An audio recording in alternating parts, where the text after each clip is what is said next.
Wait, why is the white kid there? We gotta What? leave the white kid. We're live. Oh, it's Oh. okay. Please delete the white child. Delete the white one. It's because the prototype token's wrong. That's Kenny, right? I can adjust that. Prototype token. This should be Kenny. How do I change its appearance? Instead of Robbie, it's Kenny. Sign token, update token. Alright. Howdy, folk. Alright, this is our Call of Cthulhu one-shot for Christmas on 12/23/2021. Right in time for the season.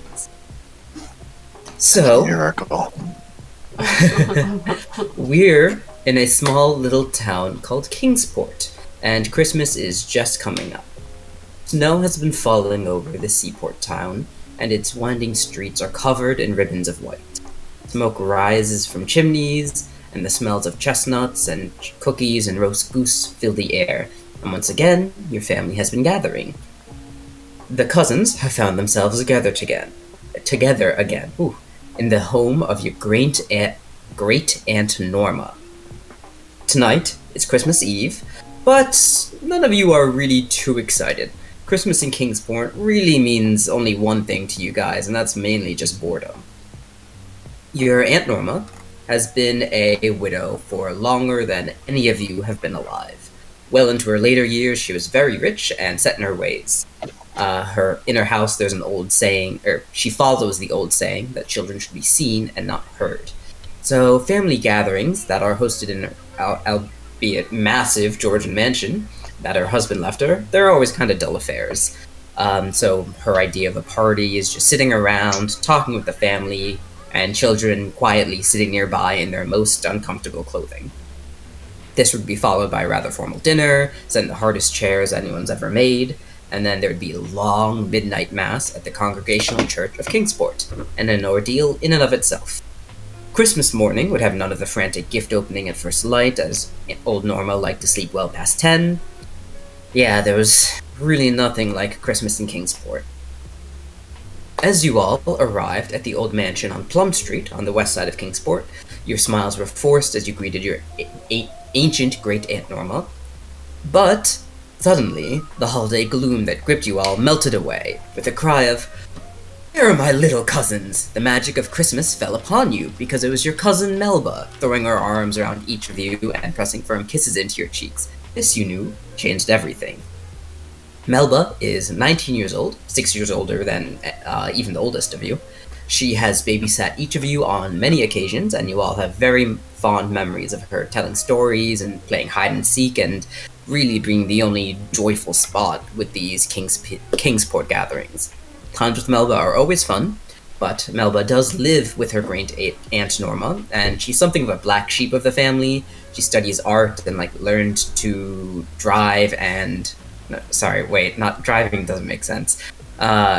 She basically she didn't follow the path that her parents set out for her, and she's always been seen as a bit of too much of a dreamer with her head in the clouds. But to you guys, she's great. And so when she came rushing forwards with some of your family kind of openly gasp when they see that her long hair is now gone. She's cut it very short, barely covering her ears. But all of that hullabaloo aside, she comes up to you guys and says, away from your parents, "Alright, I know this is going to be a little bit dull, but don't worry. I'm busting us out of here. I can't stand these things. I'm sure you can't either. Go ask your parents if they'll let you come out with me. There's a great hill nearby, and I know where we can get some sleds. And we'll be, quote-unquote, late for dinner, too. And there's a great cafe we can get to, and I just got paid, so it's my treat. Alright, sound good?" Let's go. Okay, and if you're really good, I've got a special surprise planned for tonight. I'm throwing a bit of a party, a secret one. You can come, it's kid-friendly. So just, if you're on your best behavior, you might find yourselves with an invite. Good. This is our aunt? This is your That's our cousin. Another cousin. Oh, okay. An older cousin. Cool. Alright. She's 19. Damn. Alright, so we go ask for permission. Mm-hmm. Alright, I scramble off to find Mom. Okay. Are you guys? Yeah, you guys all contact your separate parents. Yeah. What do you say to them? They're all in a group, so you guys can all ask together. Your family are all like kind of standing around like the foyer of your great aunt Norma's mansion, kind of like taking their coats off, just like greeting. Aunt Norma's talking about like the weather and how chilled her bones are. But they're all just kind of standing in a little gaggle if you want to go approach and ask about going out with your cousin Melba. I'm just going to say, I'm just gonna grab like one of my parents. I'll be like tug on their shirt. I don't think I'm that short. Uh-huh. But I'm gonna like tap on them. I'm gonna be like, is it okay if we? I don't think I'm that small. I'm gonna be like, is it okay if we go and hang out with our cousin Melba for a little bit? Okay, so why don't we do our first roll here? You can give me either a fast talk or a persuade roll. Persuade is if you're just, being truthful about like what you're doing. Fast talk is if you're trying to be a little more deceitful. I think in this case you're directly asking her, so I'd say persuade would work best here. Or do I do that? If you don't have persuade, I can add it to your skill sheet. I don't think I do. You don't have it on there, so you're not going to be very good at it. Uh-oh. There it is, persuade. You have a 10 in it. So I just click? Yep, just click it. You need to get a 5 or below. Jesus, okay. Why? How's the not? Oh, we might be in the wrong phase. Try now. Okay, there we go. Okay. Did I fail? Yes, you did fail. You had to get below a 5. So your chances weren't super great there. That was not a skill you're particularly good at. So your mom kind of frowns and says, "We just got here, honey. Sit around, meet the family. The rest of you want to try? You can as well." Yeah, I'm gonna walk up to Mom and be like, "Mummy, I want to go hang out with the older kids." Oh my. Oh, I want to go hang out God, with the this older is kids. cursed. That's what he calls his mom. He calls her Mummy. Alright, yeah, go ahead. Alright, persuade, right? Bing, bang, boom. Mm-hmm. I don't adjust any of this shit. Bonus dice roll difficulty, all that garbage. Nah, Bing, bang, don't boom. worry about it. Let's go. Oh, no, wait, that's a fail. That was a fail. Holy shit, I rolled a 97. I have a 60% chance of succeeding. Your mom kind of like side eyes your cousin Melba and she says, why don't you stay here for now, honey? Maybe later. Alright. You know who Kenny's It's mom Ian, is? go ahead and draw. Aiden. Come on, Aiden. That cousin that you met, Sydney, at that one dinner, my older sister, that's Kenny's mom. Oh, really? yeah. This is her middle child. Oh my god. It's such a wholesome Alright, Ian, picture. you can give it a try if you want, but you only got like you need below a 10. It's okay. We Please. just gotta. Oh, can I fast talk instead? Yeah, you could fast talk instead. We're both looking to you desperately. Please bail us out. Ma, we're going out for a walk for a bit. Kay, we'll be back before dinner. Sound good? Cool, we're going. No, we're Nope. not. Oh. We're not. Okay, at this point, she says, No, go on a walk, it's far too cold out, stay indoors. Aiden, alright, came up with Melba bad. will Yeah, that's all that intercede. was. Melba's gonna intercede and try and persuade your parents. Say, oh, they'll be with me, it'll be okay, I'll keep a good eye out on them. Okay, she just barely succeeded, because she needed a 60. But yeah, your parents seem a little swayed by the fact that Melba will be with you, and they relent despite their previous protestations. Melba says, "Alright, I already put out some like warmer clothes for you guys. They're in my room. Go ahead and get dressed. You can get out of those dress clothes. Just meet me outside, okay?" He was the Okie best of us. Okay.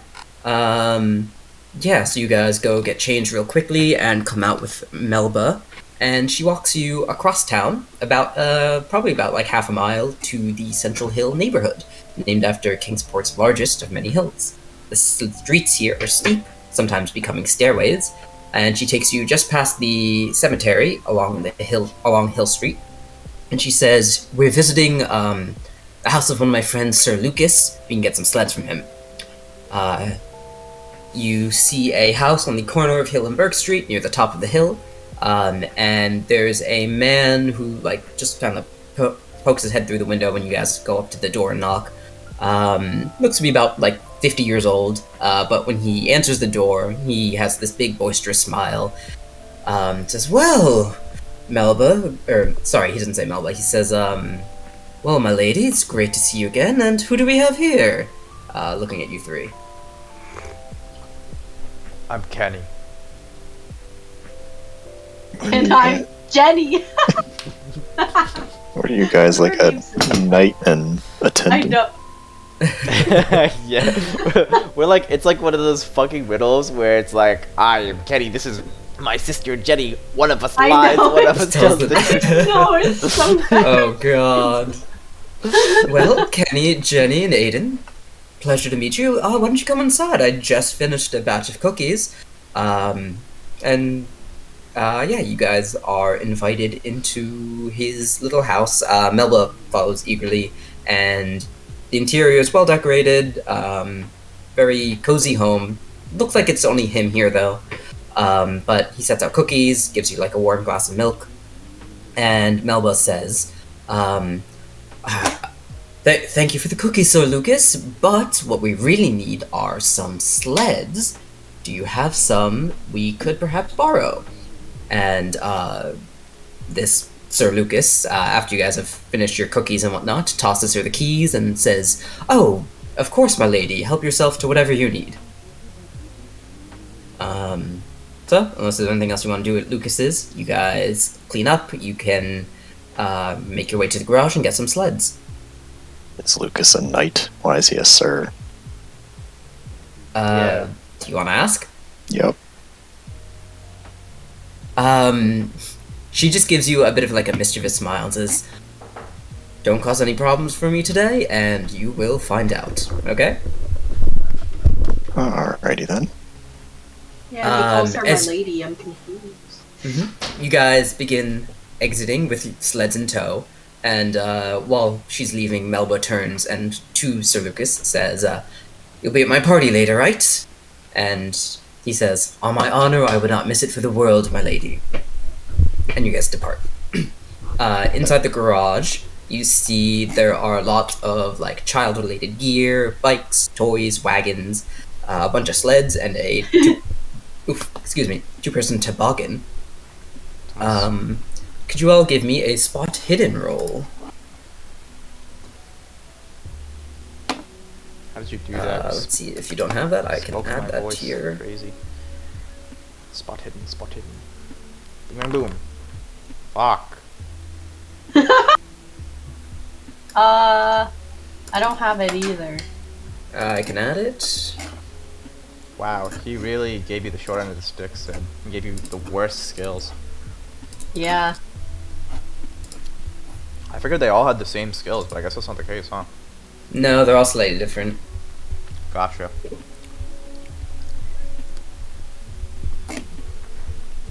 So I just need one from Jenny.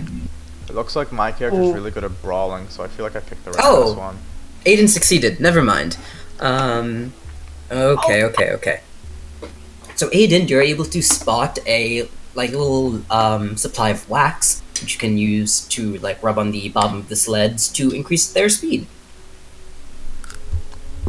Okay, True? sure. Yeah, that sounds wild and Apparently. not true. Alright. That is what the module tells me, man. I guess it makes some sense. I don't know. I guess it depends on the sled. I guess if you're But, sliding on water, I guess. I don't know. Whatever. I don't know. But you guys, Melba leads you to the top of the hill, where the top of Central Hill along Hill Street, besides the cemetery. There's about a dozen other children here with a variety of sleds, and you guys all take turns making runs down the icy, snow-covered street. Melba turns to you and says, "Alright, okay, we're gonna race, and whoever wins gets whatever they want for dinner, okay?" Whatever I want. Well, I mean, within reason. I'm not made of money. Let's You're but- gonna go. regret that Lobster one. rolls. Yeah, Oh, ice boy, cream what have I for signed dinner, myself boys. for? Let's go. Alright, let's race, losers. Get ready to get ready to Alright. lose. So what you're gonna do is you're gonna make dex checks. You guys should all have a dexterity modifier. You just have to click it, and it should give you a Fuck, I'm not very option good to at roll. Dex. Oh Christ! Oh I'm god, that not is a good at crit dexterity. fail. Oh my You're doing god. Great. Wow, that's what I get for taunting you guys.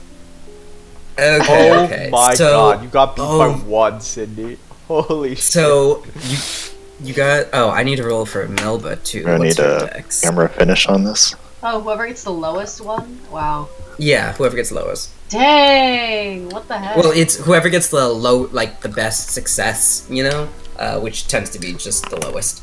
Melba didn't do too great either. Yeah, so Aiden, Kenny, you try and get fancy, you try and get low. I cheat. Okay, go ahead. I false start early. Uh-huh. I try and turn around to flip them off as they yell at me, and then I just fucking eat it. Yep, you absolutely eat it, and you hear this loud snap. You're worried for a second that it's your arm, but you look over and the sled hit it like a rock, and there's this nasty I was gonna crack say, if I running through broke it. my arm, like in a really gruesome accident right now, that would be a really fast theme change. Yeah. No, it's just the sled. Yeah, it's kind of messed up. And as Melba's like going down, she sees this happen and slows down to like, "Oh, are you okay? Is anything hurt?" No, I'm fine, Let me- but let I me- accidentally broke the sled. I'm sorry. No, don't worry about it. You're okay. It's all that matters. Sir Lucas will understand. It's not a big deal. Damn. You're okay though, right? Yeah, I'm it's okay. your arm. I'm alright. Yeah, she checks you all over for bruises or any cuts or anything, but you're okay.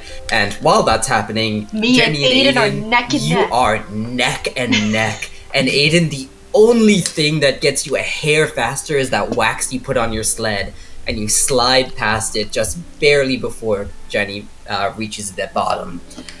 And you get to Man, pick he whatever you want for cheated. dinner. Fair and square. What do I want for dinner? I'm a 13-year-old. What do I want? Mhm. Pizza. Pizza? Okay. If you want pizza, there is a great place nearby, the White Pier Cafe. They have the best pizza in the town. We'll have to take the trolley to get there, but that's not a big deal. But yeah, you guys spend, you guys spend a few hours, sledding around. By 2 p.m., you guys are kind of cold and pretty tired. You return the sleds to Sir Lucas's garage. He's totally understanding about the crack in the sled. It's not a big deal. And she leads you over to the Congregational Hospital, where you guys wait for the trolley. Melba pays for it, so you guys don't have to worry about that, and you guys get on.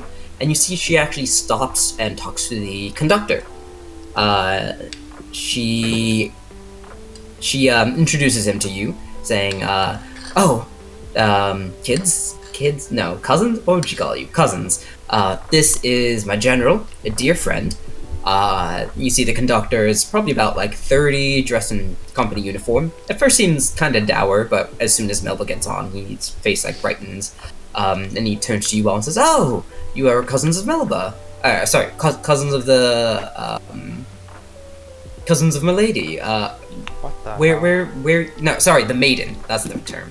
Aw. Where are you all from?" What's your residence? I put the Milky Way. I'm from New Jersey. New York. I'm also from New York. Let's Oh, go. I guess wow. I'm from New York too. I lied. Ugh. No, you can be from North Jersey, all New it's York. okay. Wow. From all over. Travel quite far down here to Georgia, but glad you made the trek. Hope you're having a great Christmas. It's been pretty pog so far, yeah. I'm sorry, what was that? It's pretty cool. Oh, okay. Yeah, great. I'm glad you're enjoying it. Yeah, Melba, stick with Melba, and she'll sure to lead you into some fun adventure. Yeah, you guys go off and take your seats. Melba actually stays up and continues talking with them. If you try and listen to their conversation, you can attempt to, but you need to give me a listen roll. Psst. Psst. Why do you guys think that everyone calls her some weird name? Clearly, she's the queen in this kingdom of knights. Yeah, I don't know how much she paid them to talk to them like that, but I guess getting a job You can gives pay you a lot of people money. to call you whatever you want? Yeah, she's an adult, right? Isn't that what adults do? Have you not been on the internet? You can pay people to do anything. I only go on armoredgames.com. Dude, Jenny, I think you're Yeah, the I one with got the listen Steam. roll. If you want to overhear the conversation, you can try. Okay, I'm gonna go over there and scope out the conversation. Nobody talk. Oh, sorry, I totally forgot to mention it before. You guys all have luck points. I don't know if we went over it before, but everyone should have 70 luck points.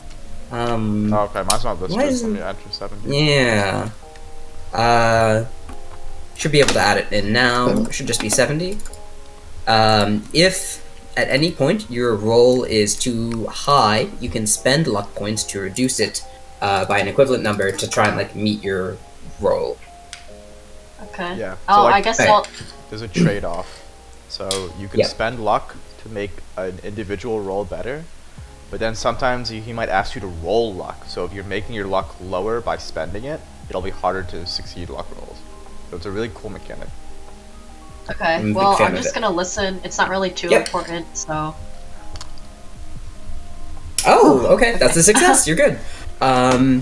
Okay, and so you kind of scamper up a little bit and strain your ears and listen, and you hear the conductor, who has been referred to as the general, ask Melba, "Are they travelers?" And Melba says, "No, not yet. I'm fairly certain. Not yet. Oh, I'll be bringing them to the party later. That'll be their big induction." And he kind of nods thoughtfully. But after that, she goes and joins you guys. The rest of the trolley ride is fairly uneventful, unless you want to stop and say something or anything. right, so Steam is this application where you can get all the games in the world. Every game. Okay. Gee, Every game. every game? That's crazy. Wait, who is Neville talking as? I'm confused. What's Melba, happening? Melba. Oh, okay, she joined the Oh, okay. conversation. Mm-hmm. Yeah, Well, she It's joined just you guys. patronizing. Mom doesn't let me play Grand Theft Auto 2. Is Grand Theft Auto Tell 2 you on what. Steam? Yeah. Don't Well, I don't know, offhand. actually.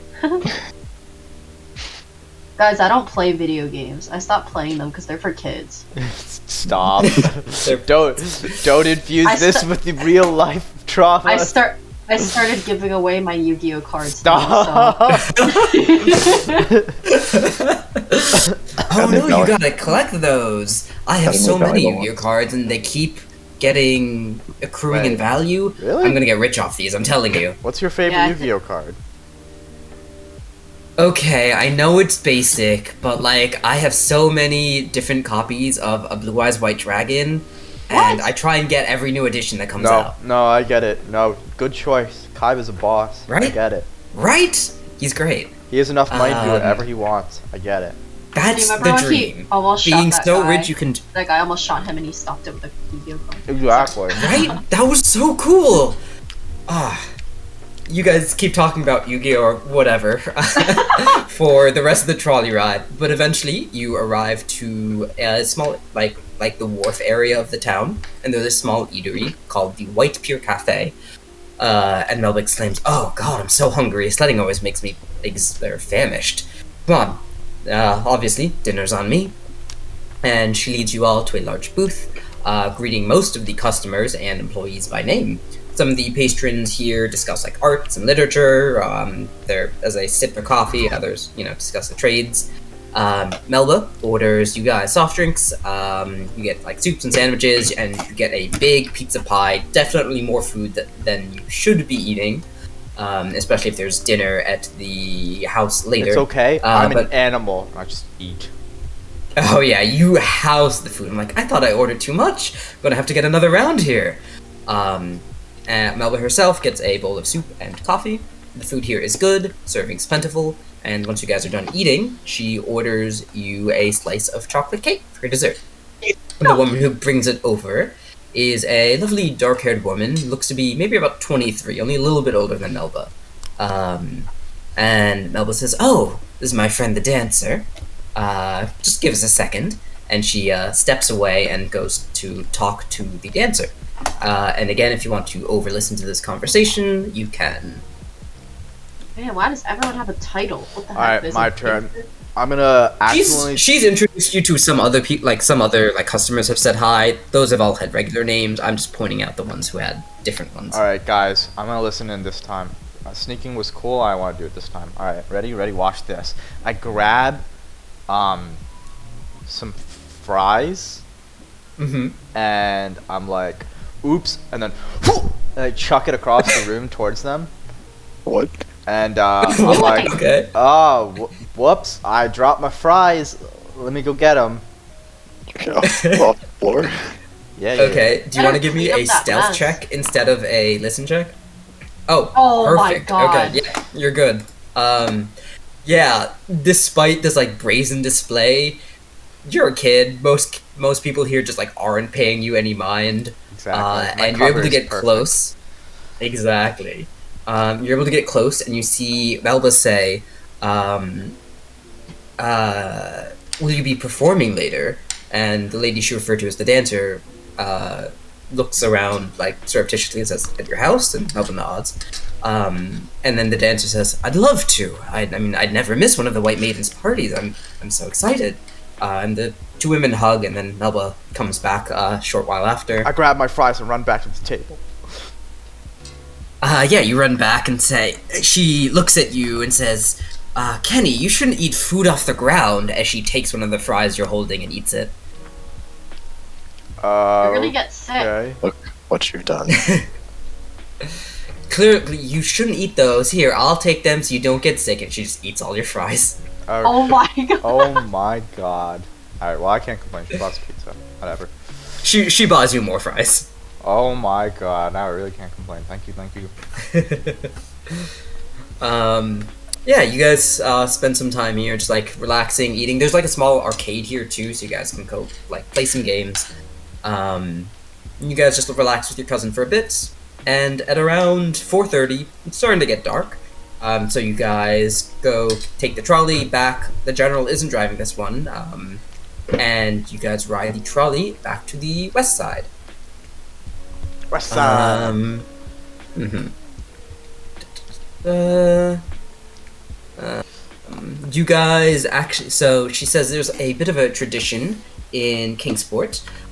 It's kind of like trick-or-treating, but instead of showing up in costumes, we can go and just wish people Merry Christmas, and some of the residents will, if we're lucky, hand out candy canes or gingerbread man or hot cocoa.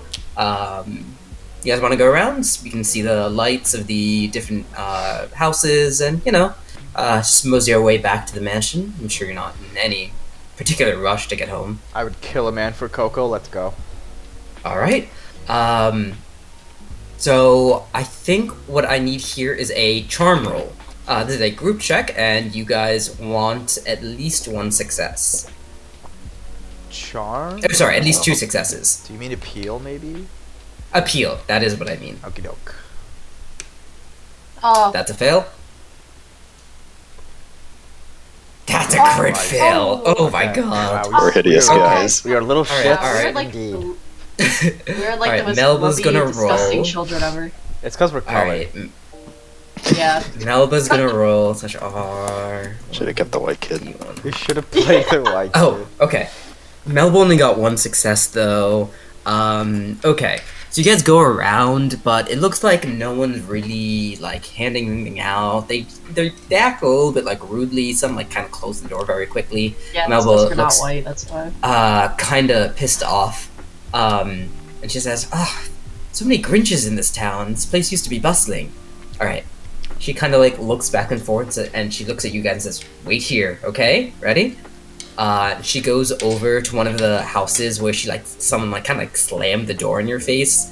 And you see there's like a pie cooling on the windowsill, and Melba's kind of like goes up and just kind of lifts it off gently and then brings it back to you guys. Oh my Okay, god. this is our secret, alright? Oh, It's fine, she didn't deserve it. Well, Mummy would be so angry, but I will eat this pie.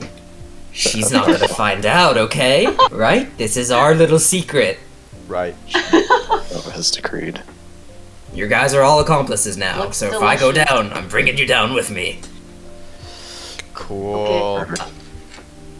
okay. You guys dig into the pie. You don't have any utensils, so you just eat with your hands, but it's hot and warm and delicious. And Talking about Melba... this makes me feel so alive. I'm an accessory to Exactly. crime. Oh. And then Melba swings by a convenience store and gets you all some hot cocoa to go with it and to wash it down.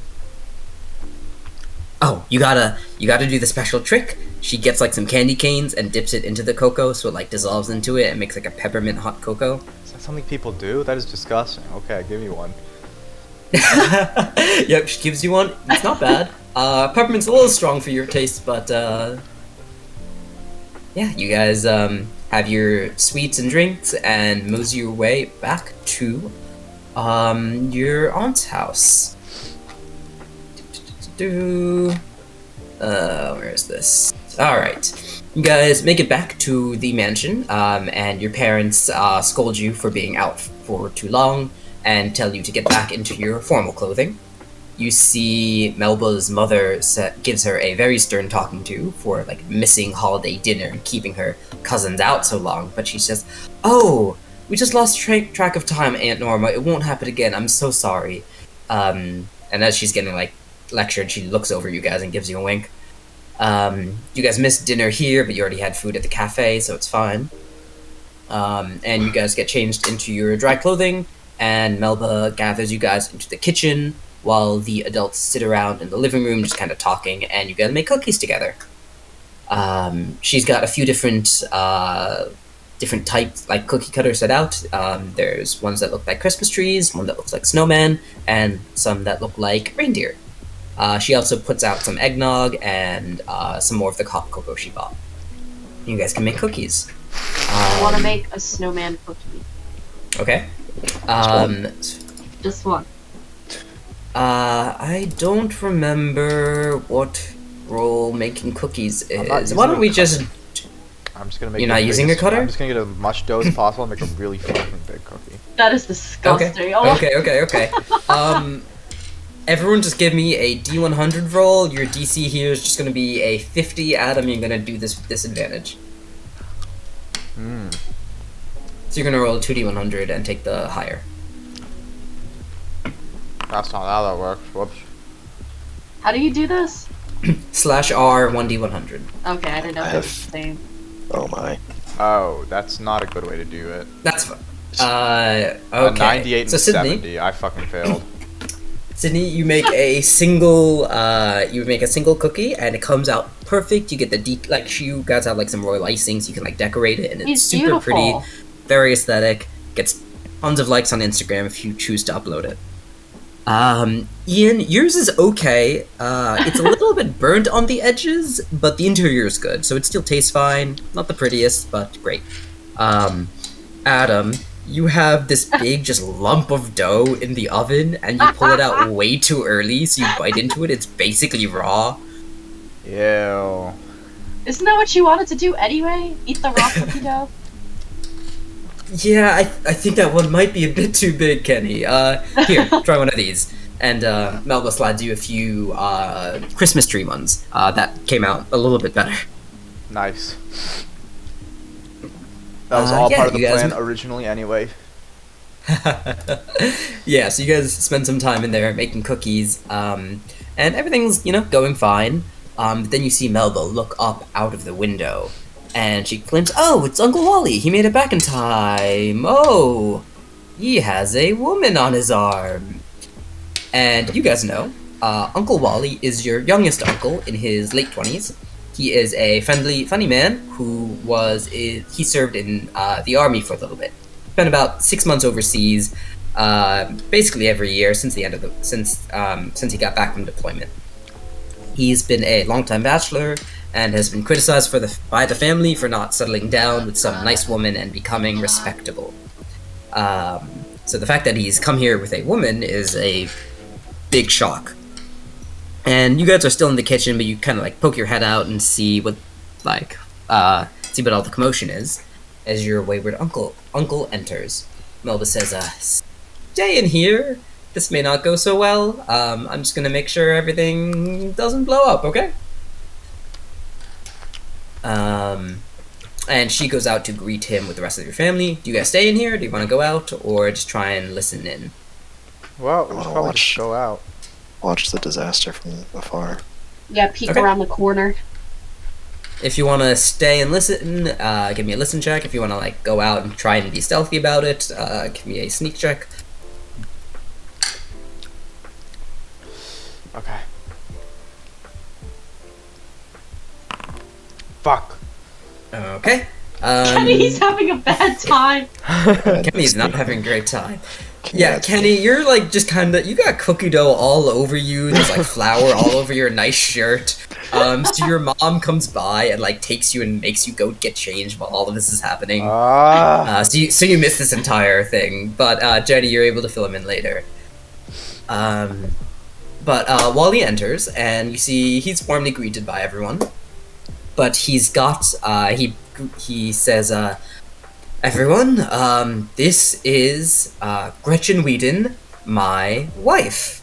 And Gretchen greets everyone saying, oh fuck, I can't do accents, but she has a very thick Austrian accent. don't even know what Hello, Austrian I'm Gretchen. It is very good to meet all of you. And as she says that, the room falls into a silent hush. And you see Wally's parents say, the races Wally, in our you got- family are about to pop off. They say, "Wally, you never said you got married?" And Wally just kind of nods silently, doesn't say too much. And the family gives Gretchen a bit of a lukewarm reception. And you see him and his parents start arguing. They're like, "How could you have not told us you were getting married?" And Wally says, "It's my life. I can do whatever I want with it." And it's a whole hullabaloo. Things are getting heated, and Melba goes over and gives Gretchen a quick hug. Says, "Oh, congratulations. So happy for you. Hope Wally makes you happy. If you don't want to have to deal with all this, do you want to just come meet the other cousins in the kitchen?" And Gretchen kind of nods gratefully, and she brings you into the kitchen. Around this time, Kenny rejoins you guys, and you can still hear Wally and his parents having a big heated exchange. But Gretchen enters, and Melba turns to you guys and says, all right, kids, this is Gretchen. This is Uncle Wally's new wife." And Gretchen says, "Oh, hello. It is very good to meet all of you.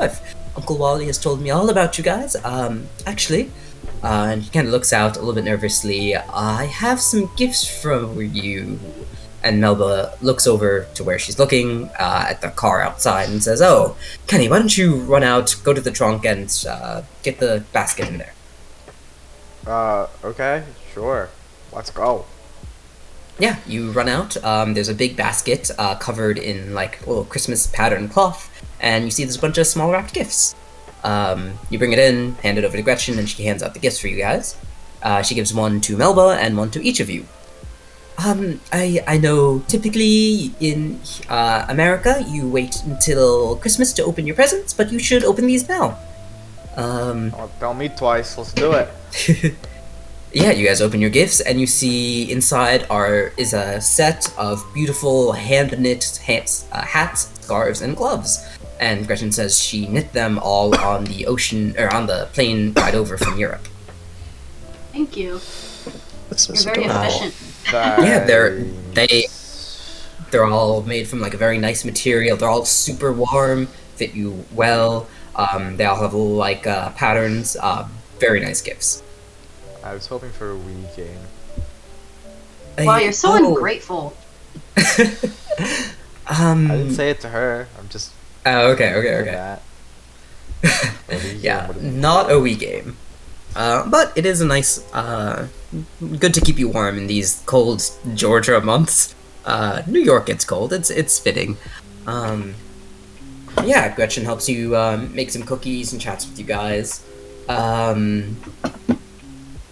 And eventually, the conversation drifts to like Christmas Eve, and you see Melba asks Gretchen what Christmas Eve is like in Austria. And she says, "Oh, oh, in Christmas Eve, when I was little, my father would tuck my brother and I in. He'd sit with us until we were asleep, telling us stories about the baby Jesus, Santa Claus, and he'd also tell us about the Krampus. We'd get so scared when he'd tell us about them, but it was a fun kind of scared. Do you have Krampus in America? Is that part of your folklore?" Who? Movie. It was so Oh. scary. You're lucky if you haven't heard of the Krampus. They're little monsters that travel with Santa Claus on Christmas Eve night. They hide under his sled and follow him. They're tall and furry with these hideous faces and long curved horns, and they always carry a sack with them.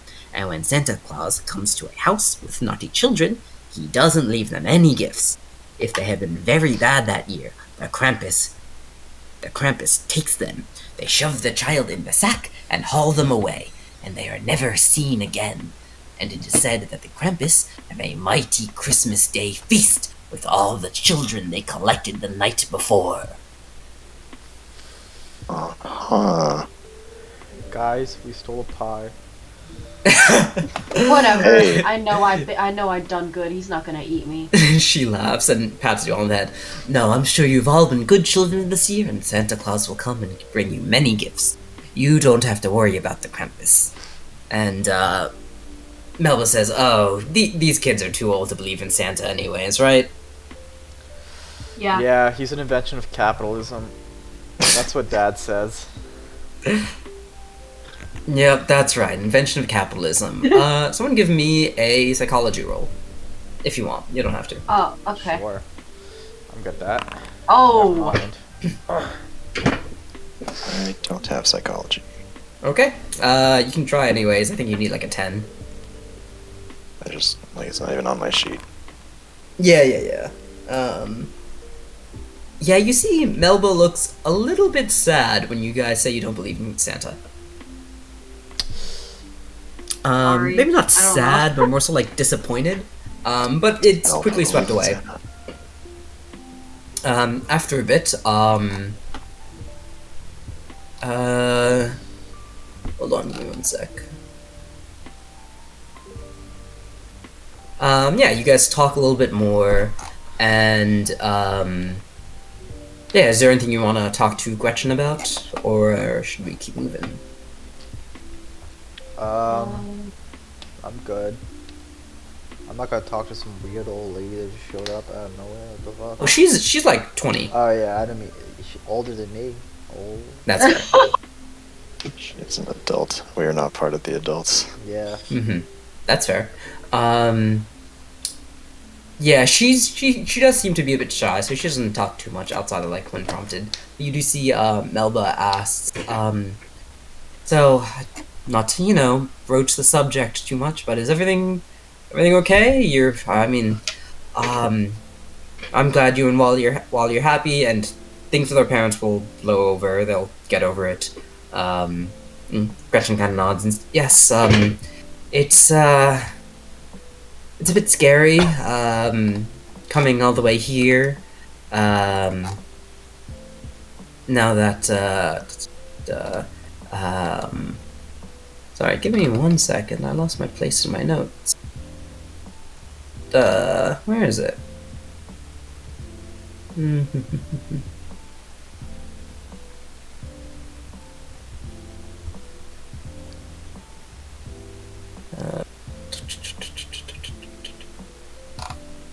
why can't I find where I should be? Oh, here it is.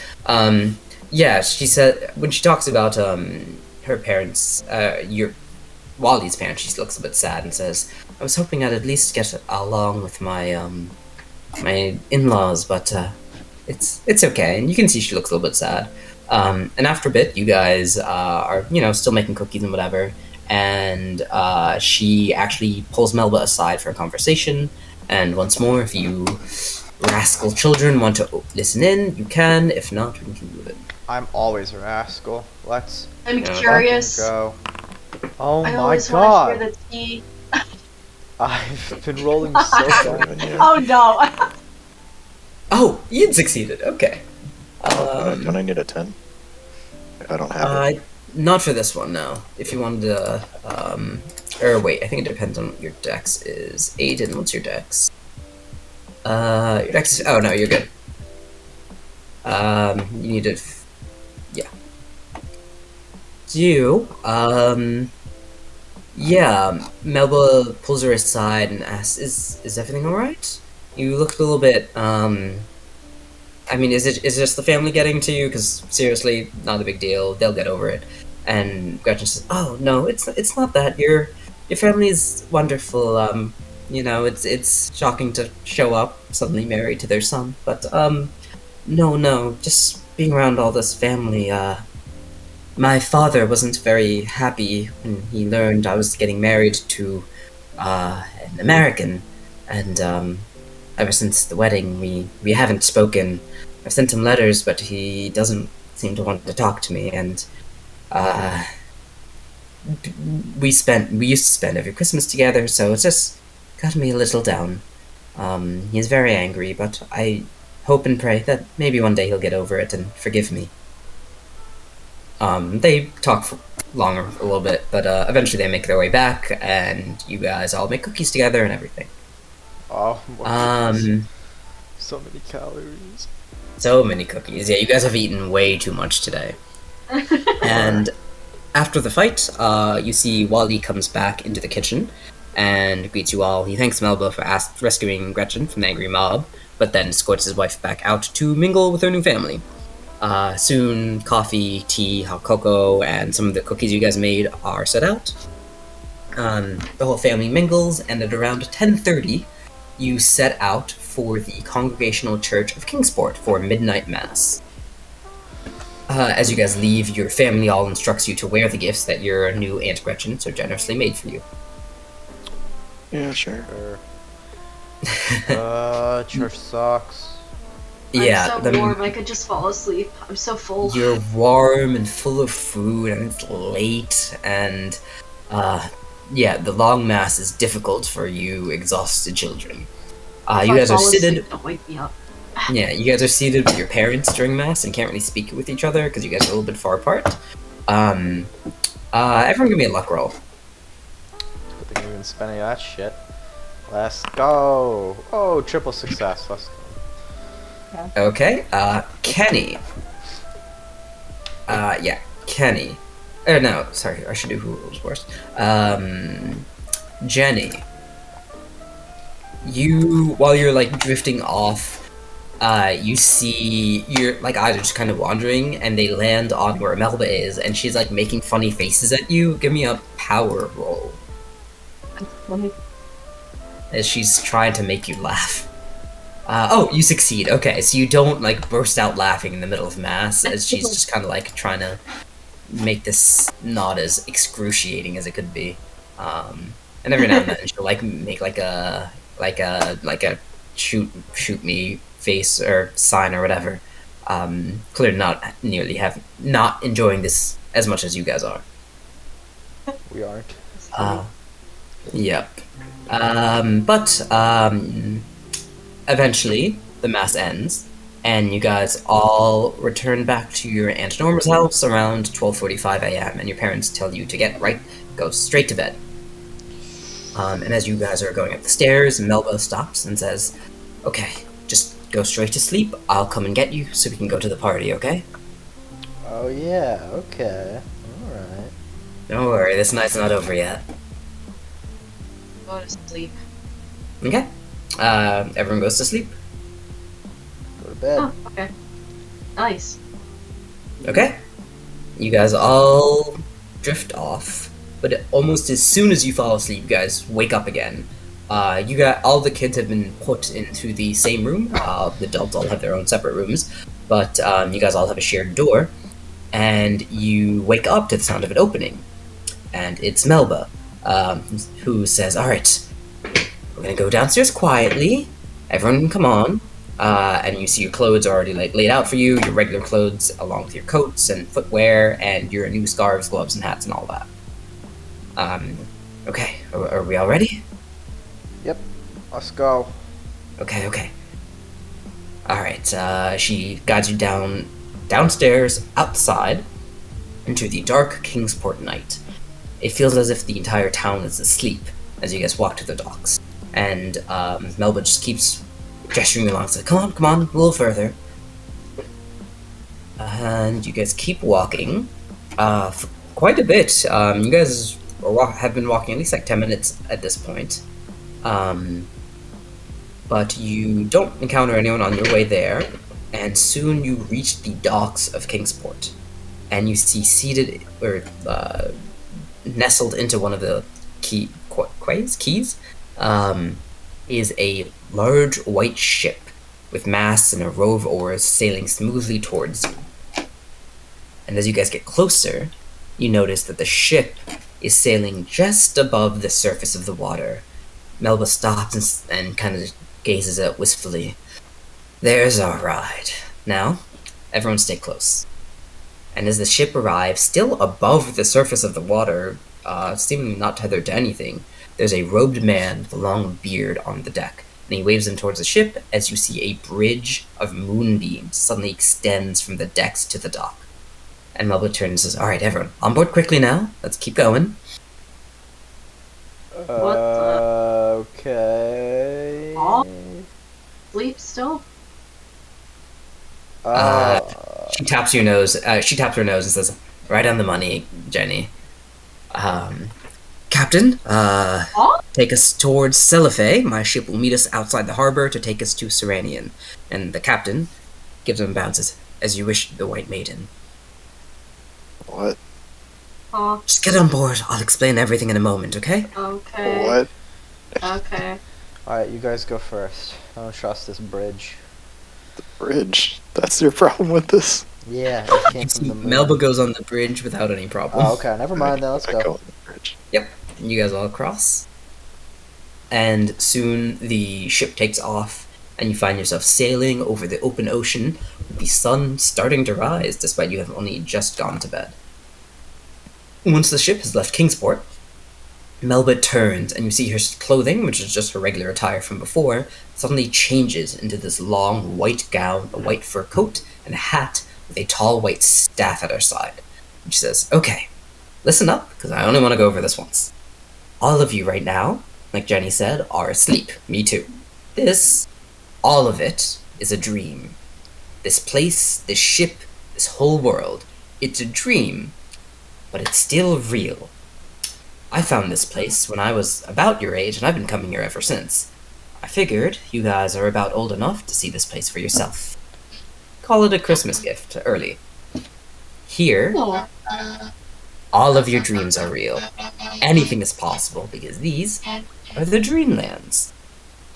Oh. And she kind of gestures around you, and as she does, this like big rainbow like arcs over the boat as you guys are sailing over the open water. Am I gonna get to Wow. meet Sonic the Hedgehog? Why is Sonic who you want to meet? She said dreams. He might Is he be the here man of your somewhere. dreams? He's cool. Does that mean we can conjure stuff? Can I try to conjure pizza again? Okay, hold on, I'm getting there, but you're not far off. I've been here for a while. I've had a lot of adventures here. I even have my own castle. It's in a country that we're going to right now, called Serenian. I have a castle called Midzivador, and I'm holding my annual solstice ball this year. You guys are going to be you guys will be my guests, and you'll love that place. The whole country is floating on a cloud. I told you she's a queen. Not a queen, just a rich noblewoman. What? That's where she gets all that bread. Here I'm referred to as the White Maiden. So you'll probably hear people call me that, just so you know. Okay, so some rules. You can get hurt here, and you can die here. So don't think you can do whatever you want without consequences. But if you die, you'll have a horrible nightmare and wake up.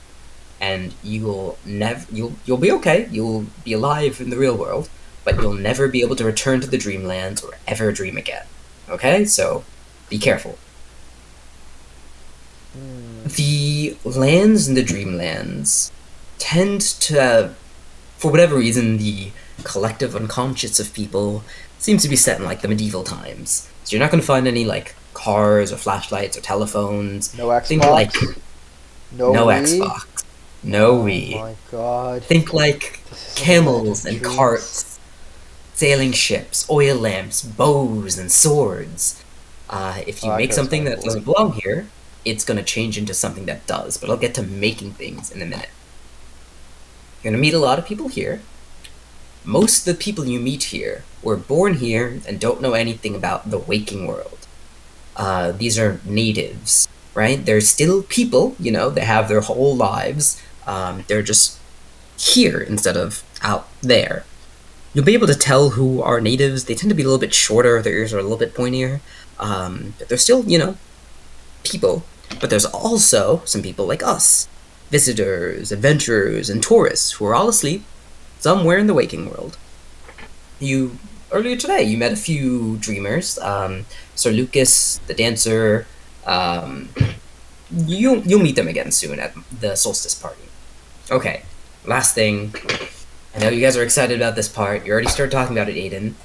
Since this is a dream, we can shape our own dreams. It's not easy. It can be a bit difficult depending on what you want to do, but it is possible. I'm going to show you how.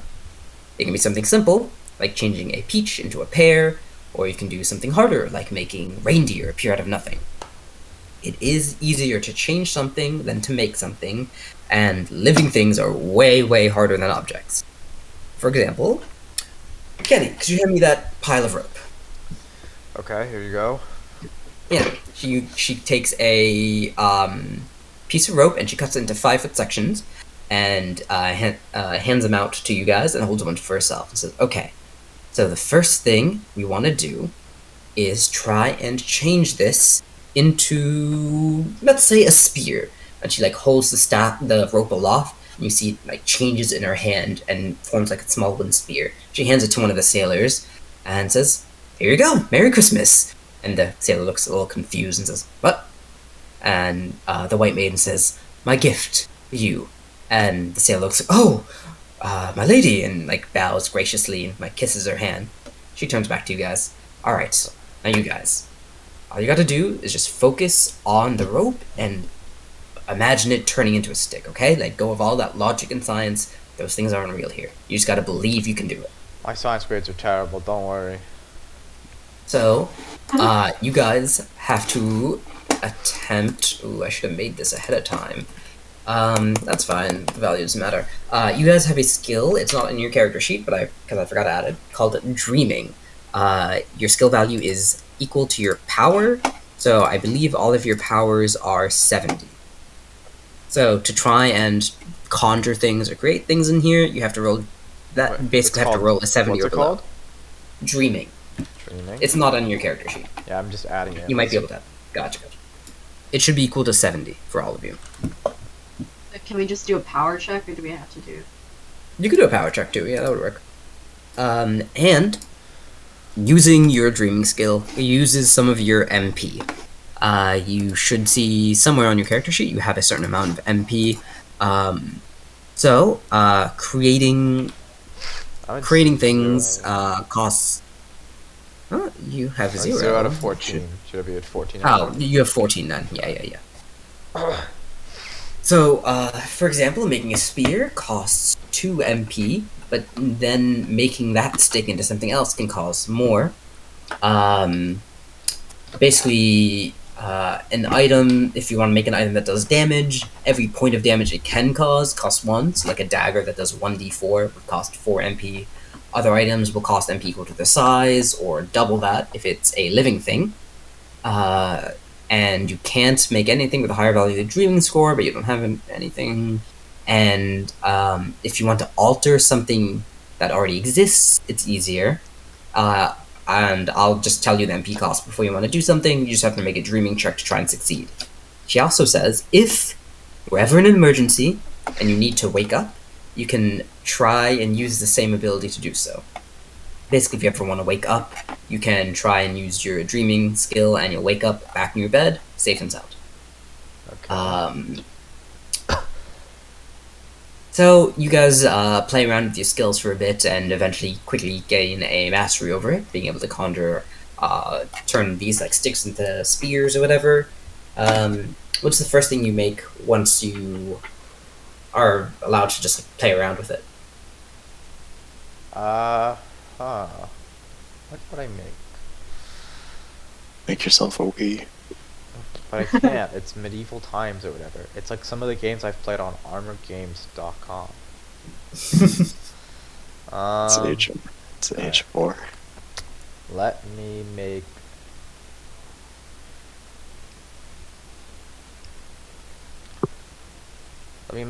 I was gonna make a gun, but I guess I'll make a crossbow. No, wait. I don't want to make that. That's too violent. That's too scary. Is it? I want to make a sword. You want to make a sword? Okay. I think a sword will do probably 1d6 damage. So give me a dreaming check and spend 6 MP. Actually, don't bother spend the MP for this. You're going to be here for a little while. So Aiden, you succeed, and you see out of thin air a sword forms into your hand, exactly the way you imagined it. Go, bite me. You say bite me? Bite me. Oh, fight me. Okay. Yeah, you guys all see this sudden evocation. Jenny, what do you want to make? I want to make... Can I make an animal? Yeah. Can I make a cat? Totally. Just I'm gonna regular make sized Ruthie. cat. I think that'll just take 2 points. Okay. Give me a dreaming check. Easy enough. You see, as you conjure this like cloud of just pure dream stuff, and it slowly like coalesces, and you have a little cat in front of you, kind of like nestles up against your legs, purrs and meows. Perfect. Oh my Snippers god. up onto your shoulder. It's Ruthie. It is Ruthie. It's Ruthie. Alright, let's see. I will make a... Fuck, I don't know. Man, it's hard when you have like almost unlimited capability here. I'm like nervous. I don't know what to make. Like, what? Don't stress about it. You can make whatever you want. Yeah, whatever feels fun. Maybe you could make a bow stick. I think that might be too advanced. A jump Why don't rope. you could make some food. Aiden mentioned wanting some more pizza. Where is Can make B? that pizza. He can spend the magic points himself. I'm not spending my magic points on pizza. That's There's So no you crazy. can make whatever food you want. Alright, let me just make something small to practice. I'm gonna make a bag of marbles. Okay. 1 point. There we go. That's what I like to hear. Alright, there we go. And then dreaming. Oh, no! Oh no. You start working on your bag of marbles, but as you're like conjuring the like dream stuff, you can't quite get it to solidify and just disperses in your hand. Oh my gosh. Okay, that was harder than I thought it would be. That's okay. Yeah, that's why we're practicing, right? Why don't you try again? Alright, try one more time. 12 MP. And let's give it one more try. And then boom. And this time you're able to like make it coalesce into a single form, and you have a little bag of marbles. Nice. There you go. See, that wasn't so hard. Just gotta believe in yourself. Carefully. Yeah. They're all exactly as you imagined them. Perfect. Yeah, you guys play around with this a bit. You spend the day, playing around with your items, being on board. If you guys get bored, you can conjure like a board game or deck of cards or anything. But quickly, the day ends. You guys are given meals and use of like a large furnished cabin. And Melba says, "So we'll be here another day or two. Time works a little bit weird in here. We could be here for almost like even up to a year and still return back to our world and wake up to find it's only the next morning. So don't worry, no one's gonna miss us. We're not gonna miss Christmas. Okay?" Okay. Will we get older in here? No, no, no. You'll stay exactly as you imagine yourself. Okay. I guess So you- fine then. Yeah, you guys spend a few days on the ship until you begin to see land. You see a beautiful city, seeming of maybe like Arabic design, walled seaside metropolis at the end of a valley. And Melba says, "That's Celife. It's nice, but we're not going there this trip. Maybe next time." Did you know that entire city was built by a dreamer just like us? There was nothing there until King Kurne created it, dream by dream, over many years. Nice fellow. I'll introduce you one day. But you see, at the port of Celife, there's this beautiful vessel of all white, kind of looking like a Viking longship, but like crafted so that it resembles like a noble swan approaches. It pulls along the ship you guys are on, and another moonbeam bridge connects you two. And Melba says, "This is my personal vessel, and this will bring us all the way home to Seranian." And you see on the ship there are a dozen sailors dressed in a white uniform, and they all greet the white maiden warmly. And Jenny, you see your cats right at home because there are other cats here, and Melba is even able to speak to them in their native language. You see she can meow at them, and the cats seem to understand. Aw. And she turns and says, "All right, I've told everyone here that you guys will be treated as visiting dignitaries, and we shouldn't have any problems." Wait.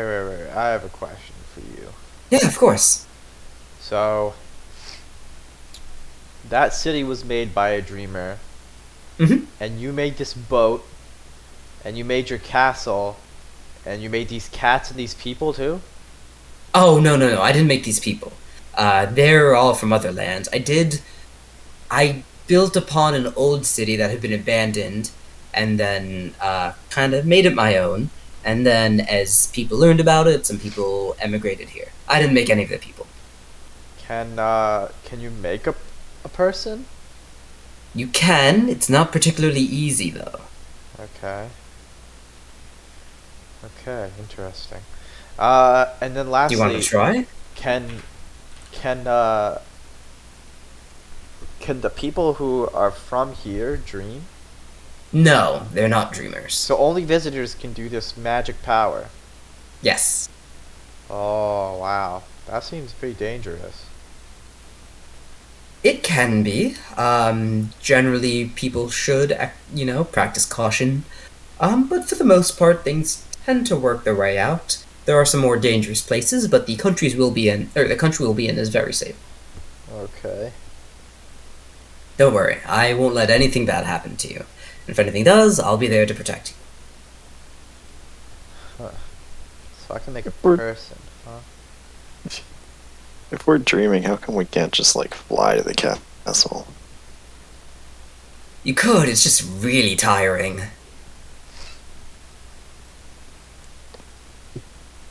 Well, But we will be doing something similar to that as you guys get on the boat and the boat begins sailing up into the air towards the horizon. Alright, Neville, how much magic Hmm? points will it cost to create a clone of myself? oh no. Let's see, what is your size? Something that big, plus doubled because it's a person. I think 20? Oh no, I don't have enough. Okay. If you wanted to make a miniature version of yourself, you could. Like half the size of me?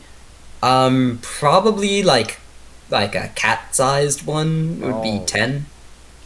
Okay. No, you make the top half, I'll make the bottom half. And we'll create a nightmare. I'd allow that, yeah. That doesn't sound. You know, it's a lot of magic points. I'll think about it, but something to think. You will be traveling for 8 days, so you'll regen basically everything you spend. Oh, shoot. Okay. Well, then if we combine our magic points, can we make a full version of a person of both of us even? Can we make clones? I don't think you'd have enough to make both. You'd have to pick one or the other. Even though we're traveling for 8 days, how much do we recover in a day? It's only a few. I think it's like 3. No, it's less than that. It's 2 per day. 2 per day. So in 8 days, I'll be able to use all my magic points and still get them all back. But I guess I don't want to spend them a second time. Okay, yeah, I get it. I guess we can make a bunch of cool garbage though. I don't know. You can make like cool clothes or what have you. Yeah, Whatever you want. yeah. I guess over the course of these 8 days, I'll make like a shield. I'll be like Captain America. Okay. Yeah, you get Captain America's shield, made of vibranium, easy enough. Do you want me to roll? Yeah, give me a roll for it. Okay. Also, the music stopped. Oh, yeah. Yeah, look at that. Okay, yeah, you have Captain America's shield.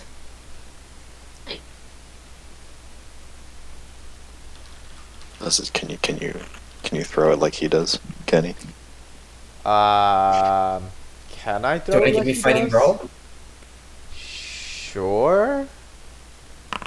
You- Oh my god. Throw it while you're on the boat, and it sails over the edge of the boat and gets lost in the ocean. Oh my Possible. god. Bruh. You're literally comic relief. Oh my god. Dude, there's a 1% chance of rolling that. We've We've got done it like tonight. 3 or 4 times tonight. Alright, let me make I'll make a replacement.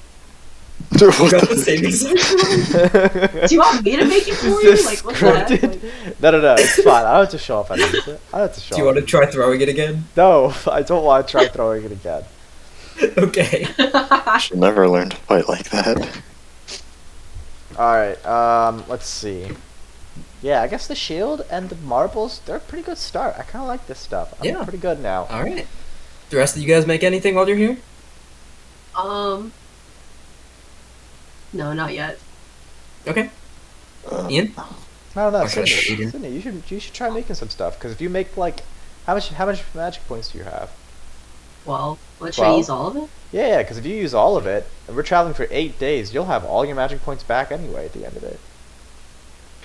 So you might as well make at least, 1 or 2 things. Should I make things that I can hurt people with? You don't have to. I made a shield. You Up can't to hurt you. people with a shield, unless you're Captain America. Captain Captain America. America. But we've clearly established that you aren't. Oh my god. Yeah.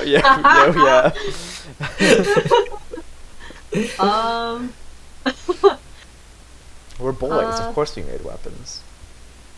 You can make a weapon too. It'd be cool. Arm your cat. Me. Yeah, make him like what's it called, the Puss in Boots or whatever. That guy with the rapier. I'll literally make Puss in Boots. Oh my god. Yeah, do you want it? He's the right color, right? Yeah, he is. What if I make my cat into Puss in Boots? Yeah, you could do that. Okay. That'd probably be 10 mana? There you go. Yeah. Use all your magic points and make him Puss in Boots. Give him a rapier and some boots and just fuck shit up. Okay. He'll be my battle cat. I won't have to do anything. Please work. Oh, thank god. Yeah, okay. You have Puss in Boots. You can Yay. get the hat and boots furnished here, no problem. To make the rapier, you'd probably need 4 points. Oh, I've got the spare points. I'll make it for her. How much was the shield? 2. Gotcha. Okay, so I'm down to 4 points. Okay, good. Well, let me make the rapier. I've got 2 tries. All right, there we go. Make a little rapier for. Kenny, you threw 3 17s in a row. Oh, I did. Oh my god. So cursed, was What I? is going on? My rolls are rigged. Something is wrong. Wait, Adam, roll another brawl check, see if it's 100 again.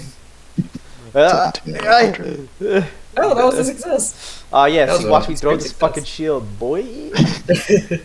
Yeah, eventually with some practice, you're able to get it to bounce once off the wall and catch it again. Nice. Rad. Well, I'm mostly just using it to protect me, though. Yep. But yeah, so What? now you've got little Puss in Boots.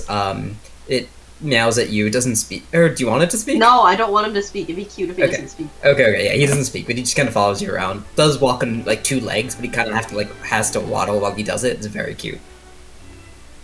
Look at him, Um, guys. He's gonna protect us. Yeah, he like swings around his rapier with great precision. Oh, Ian, no. is there anything you want to make? Now I can't be shown up by a cat. So I need a training dummy or something. You know, like those sticks with arms that spin around. Yeah. I know Like what that you're talking thing. about. Okay, yeah. Yeah, you make one. It's you make yeah, it's like you like convert one of like the masks into it. It only costs, I think that would be 3 mana, or sorry, 4. Alright.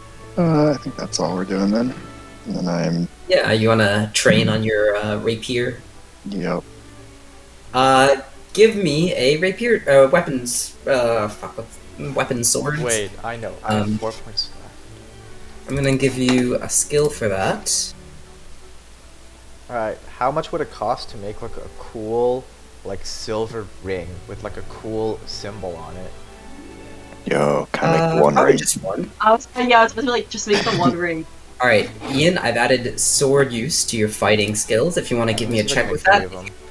Oh, 1, you succeeded. Okay, it doesn't go up. 2, 3. Wow, I'm rolling crazy on these. Why couldn't I get these rolls earlier? Alright, I make 3 of these rings. And Yeah, they you all get have Sky like, Shield. they've got like fucking like lightning bolts and stuff on them and stars. And Super trekked out. I hand them out and I say like, these rings, we can use them just like she uses all of her rich crap to like show that we're also rich people, and that'll like get us into important places. So here you go. We were given to the elves. You got it. Yeah. Yeah, I'm totally you guys have a good time making stuff and just kind of having fun for a few days, until you guys, after about 8 days, you guys regen all your mana, and you make it to up here. You see a place where the sea seems to meet the sky, and Melba tells you to hold on to the railing, and suddenly the ship that looks like a swan tucks in its wings and dive bombs down before it levels out onto a enormous cloud onto which a wondrous city is built. It's mainly made out of marble. It appears Grecian in design. You see there's a high wall with many cannons. The bay itself is just a layer of fluffy clouds with many ships sailing across. And you see there's a lighthouse built into the clouds that helps guide ships into port. Once on shore, you guys are met by a wagon that appears to be drawn by a white hippopotamus. And you see there's like a cat in the interior. It meows at you guys, pulls up a scroll, and holds it up, and it reads "For the White Maiden." And Melba looks like a ride's here. Why don't we get on and make our way to Mincevidor? Sure. Okay. Wait, Are we Um, riding the hippo?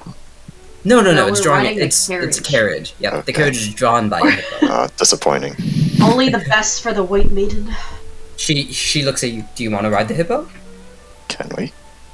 No, I don't want to ride the She- hippo. You guys can She ride the hippo. she I'm talks too to the cat scared who to ride the hippo. Hippos are they dangerous converse for a bit. creatures. The cat meows back, and then you see Melba like waves her hand and constructs like a saddle onto the hippo and says, "Help yourself." Okay. So I'll try this. Me and Do you have Puss in Boots are do you have the going in riding skill, carriage. Ian? Nope. Okay, I'm gonna give it to you. Uh-oh. And why don't you give me a riding check? Can I charm the hippo? Yeah, I'd let you do that too. Doesn't seem like it makes sense. playing fast and loose with the rules here, man. Well, considering it's a far better chance. Okay. Yeah, you're. How do you charm the hippo? Him. I conjure a watermelon and feed it to him. Oh, it goes crazy for the watermelon. It like you like pop it in its mouth and like crushes it like a grape. Like a yeah, skull. he loves it. I think I failed to conjure the watermelon. It's fine. I'll let you do it as part of the charm roll. Alright. Yeah, it goes crazy for the watermelon. And yeah, it seems to be happy to let you like ride around its neck. Okay. Everyone on board the carriage or on the hippo, you guys make your way through the city. You see Melba speaks with the cat, who seems to just be updating her on like recent events, until you are led up to the castle made out of marble. The castle itself has a festively uniformed guards. You can see the sound of Christmas music seems to just be ethereally playing throughout the air. Once inside, you guys are taken to a main hall that's filled with people. All are beautifully dressed. Most of them seem to be a little bit shorter. You think they're natives, but a few do seem to be dreamers. You see one man is dressed in this ornate, polished armor, comes forward and greets the White Maiden. He bows to you and says, "I hope those sleds served you well," and you guys recognize this is Sir Lucas, the man you met in Kingsport who gave you the sleds. Oh. And you see Melba brings you over to about 3 other kids. 2 boys and a girl. There's Mateo, who's 10 years old, Diego, who's 9 years old, and Amalcia, who's 7 years old. And Melba turns and says, "These are my adopted children. Orphans. What? I took them after a Gog attacked their village nearby here. They're my wards, and I've been looking after them, so I hope you all get along." So they're basically like cousins now. Yes, We they have are 3 basically more cousins for you guys. Alright. The family welcome grows. to the family. Hey, I'm Diego. How tall are you? Kenny's like not that tall. I don't know. How tall is a fucking 11-year-old? Jesus. Like 5 feet? 5 foot. Yeah. Growth chart. Unless you went through puberty already. Not now. Alright, so at 11 years, my height should be around... Let's see, let's put it on the middle percentile. I should be about 56 inches? What is that? Yeah, so that's 4'8". Yeah, I'm 4'8". He's small. Darn, you're taller. Okay, I guess you'll be the leader then. No, I won't. No. Listen, kid, you don't get to decide who the leader is. I point at Aiden. He's the oldest. He's the leader. That's just how it works. How old are you? I'm 11. I'm the youngest. How of the old is three he? of us. He's 13. He's already a teenager. You're 13? You're a teenager? Whoa. He knows about Steam. Don't mess with them. What's... There's steam all over. Whenever we cook food, I see steam. Oh wait, is he a native? He's a native. All of these kids are natives. Oh wow. Okay. Yeah. Never mind. We have better Steam where we're from. What's yours? Does it sparkle? Our steam is different colors. What kind of He's colors? blue. Depends on what you're cooking. If you're cooking cookies, it's brown to match the chocolate. If you're cooking like Wow. Chicken. Chicken's my favorite. chicken's a nice purple. Chicken's purple. Why is chicken purple? Look, I didn't make the steam. Well, who did? Tell them they did it wrong. What color should it be then? It should be brown, like the chicken. Our chicken's white. Once they're cooked, they're brown. Oh yeah. That's fair. No, but that's too boring. There's too many brown things, aren't there? Don't you want some different colors? Yeah, we hate the brown things. Yeah, brown's boring. Aren't you brown things? And then you see them. Diego, you can't say that. And he looks chastised. Mateo's like, Diego, come on, we talked about this. Oh my god. Right, so if you burn me, I'll let off a gross brown. Nobody wants that. Alright, so you guys meet and play with the other new cousins. What follows is a wonderful party. You guys spend time with these children, the White Lady goes to greet her guests. And you guys see throughout the party, there is a man dressed in a formal military costume, armed with a great sword, the trolley driver. He greets you warm. He doesn't seem to recognize you at first, actually. Everyone is seated to a feast filled with beautiful and exotic delicacies. Everything tastes better than the last. You see at some point in the middle, Melba gives like a toast welcoming everyone to her home, thanking them for helping her celebrate one of the Waking World holidays. It doesn't seem like Christmas is really celebrated here. After dinner, a dancer is introduced, the dancer you met before. Guests all applaud as this woman in colorful skirts and like coin jewelry and a tambourine takes the floor and music begins, and she dances for the hall, entertaining everyone. During the performance, she makes like sparks and smoke and flowers appear, almost combining like a magic act into her dance. And at the end of the dance, the hall erupts in applause, and everything is fantastical and bright and great, as this roarous applause fills the hall. But it stops suddenly as the hall is plunged into darkness. Oh my god, I'm terrified of the dark. I need everyone to roll a Sanity?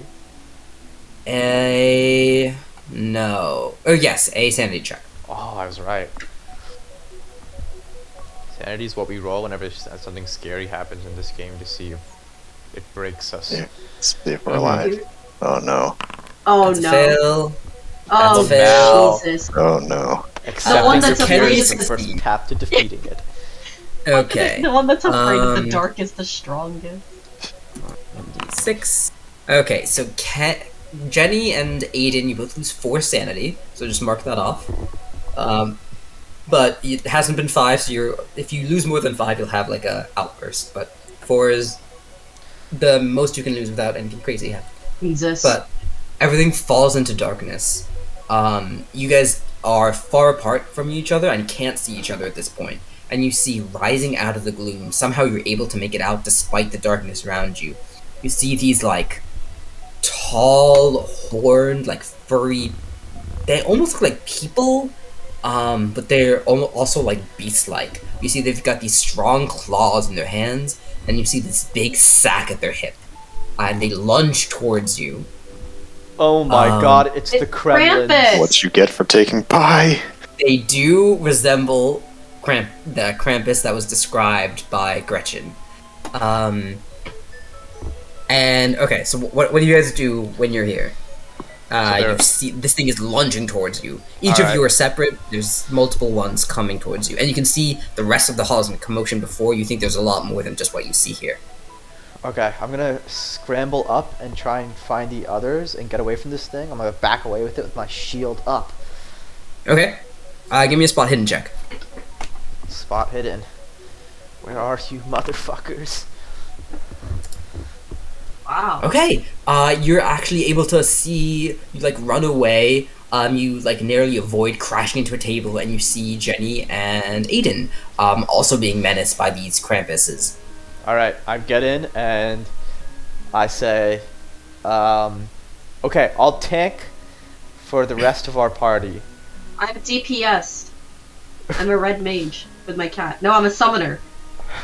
Okay. Wait, I don't play Jenny video and games anymore. Jenny and Aiden, what are you guys doing? This is messed You guys up. have You're been the summoner. You're in the back. I'm in the front with Kenny.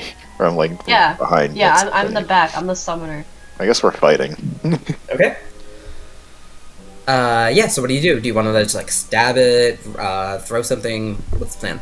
I don't think it's a good well. idea to fight these guys. I don't think so either, but I think we're just on Where should we defense. go, and I then? will Where should we swing go? if they approach. I don't know where we go. Look for an You can exit. try to find an You exit. can't see anything because everything is in pitch darkness. You can Should we only try to see go each just other against the and the wall Krampuses. and feel Okay, against the wall. alright. Hold on, we gotta We need to distract them. Alright, listen. We'll cover. Someone needs to make a light for us. Like a big light that will light up the entire room. I only have 2 MP. Oh wait, no, we you don't. should We're have- you should be recharged. full now. You should be full, yeah. How much would a big light cost? A lot. Probably like 10 if you want to fill the full room. Oh my god. Okay, how about a light just for us? And for like a couple feet in front of us? Something that small, maybe 2. Okay. All One of us should... We're going to be in the pseudo turn order here, so Kenny, you've acted, but Jenny and Aiden, you can act before the Krampuses go. okay. I guess I'll try to make a light then. Okay. Go ahead. Okay, that's a success.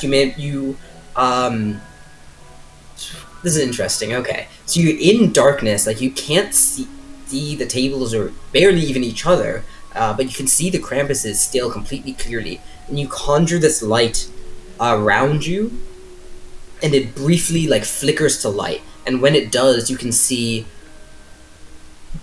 within just a few feet of you, there's at least 6 Krampuses, and then the light that you just conjured flickers out immediately, which shouldn't happen, but there's some weird thing going around here, this like supernatural darkness. Are we surrounded? Yes, you are. Oh, okay. Aiden, what are you doing? I have a bag of marbles if they chase us, so if we can just get out of this group of them. Alright, Kenny. What? So they'll slip on the marbles, Yeah. like That's a what I built. cartoon. That's why. Dude, we're gonna slip on the marbles too. We're gonna throw 'em make a behind us. charge. Well, You just gotta cut us a path. yeah, I know. How do we get in here? Do I know where we came from generally? Do, but you can't see it anymore because everything is in the darkness. If you want to give me a spot hidden check to try and like navigate your way through there, you can. I don't know about necessarily navigate, but towards that direction, hope that I find something that way. Mm-hmm. You still have to like figure out where in the room relative it is, you know?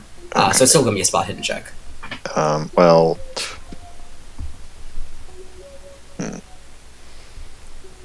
Keep in mind, you guys have luck points and everything. Yeah. Well, screw that. No, we're gonna charge. We're gonna try and break out. Charge! That's probably sword or brawl, depending on what you're using. Can I hop in on this? Can I help? Sure, I'll let you make it with a bonus die. Well, yeah, that's I'm the like- hope. You're the shield. Yeah, I'm well, like charging it in front of him, you know, and I'm like You giving make him like an a opening. phalanx, yeah. I'm like taking the first hit on my shield. and I'm using a sword. I should Okay, give me a try. check. One die, one bonus die. That is a success! Okay, you're able to like charge through and you bash aside some of the Krampuses. Are you trying to like stab them and destroy them, or just like get them out of the way? Just get out of the way. Okay, go ahead and roll a 1d6. One, okay. You slash at them and you like cut into their like furry hide, but it seems like whatever like skin they have is thick. You don't damage them, but you're able to like get part of the way through. And you manage to put them behind you, but they're still chasing after you as they're running. So they're gonna try, and you guys have like charged off to create a gap, but unfortunately this has left Jenny by herself, and these guys are gonna try and grab her. Oh Wait. Oh, I meant about for us all to Ruti? go together. Okay, well Jenny's in like the back of the group. They're still gonna be able to try and grab her. Okay. Does not Ruti get a turn? Who? Yeah, Ruthie. Ruti the cat. Oh, your cat. Sure, Ruthie can take a turn. What do you want Ruthie to do? I don't want Ruthie to fight them all by himself. Dude, you summoned it. It's not Huh? real. It's not real. If he dies, what happens? He gets unmade. No. Wait, shouldn't we just try and wake up, guys? No. What if we can't come back? Whoa, why wouldn't we? We can only not come back if we die, right? Yeah. We You could won't be able to return to this. We'll leave. Oh, also, We'll leave. sorry, if one we more thing. can't- We have no other options. Give me a spot hidden check, everyone. I'm a Smurf.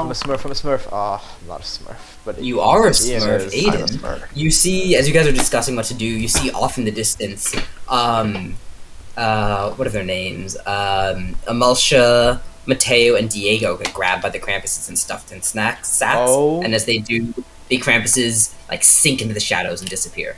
No. Well, there goes our cousins. Oh my god, they sunk into the floor. We can't even chase after them. Well, I'm about to get stuck. So, Ruti has to defend you at least a little bit. Otherwise, why did we give him a rapier and boots?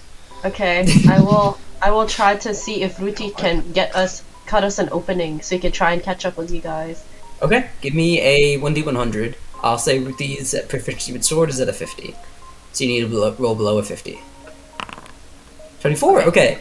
Ruthi, Ruthi's a smurf. yeah, he uses a repair and he bends it back and lets it let go so it swings forth and slaps one of them in the face. The Krampus clutches his face and scampers away, and you're able to keep moving. The Krampuses are all gonna go. Since you guys all did pretty well, I'll give them all a penalty die against this, as they try and grapple you. Okay, so the way this is gonna work is to resist a grapple, you guys are gonna roll Fighting Brawl. There's 6 of them currently. No, you drove away 2 of them. No, you didn't do damage to one. So there are 5 of them.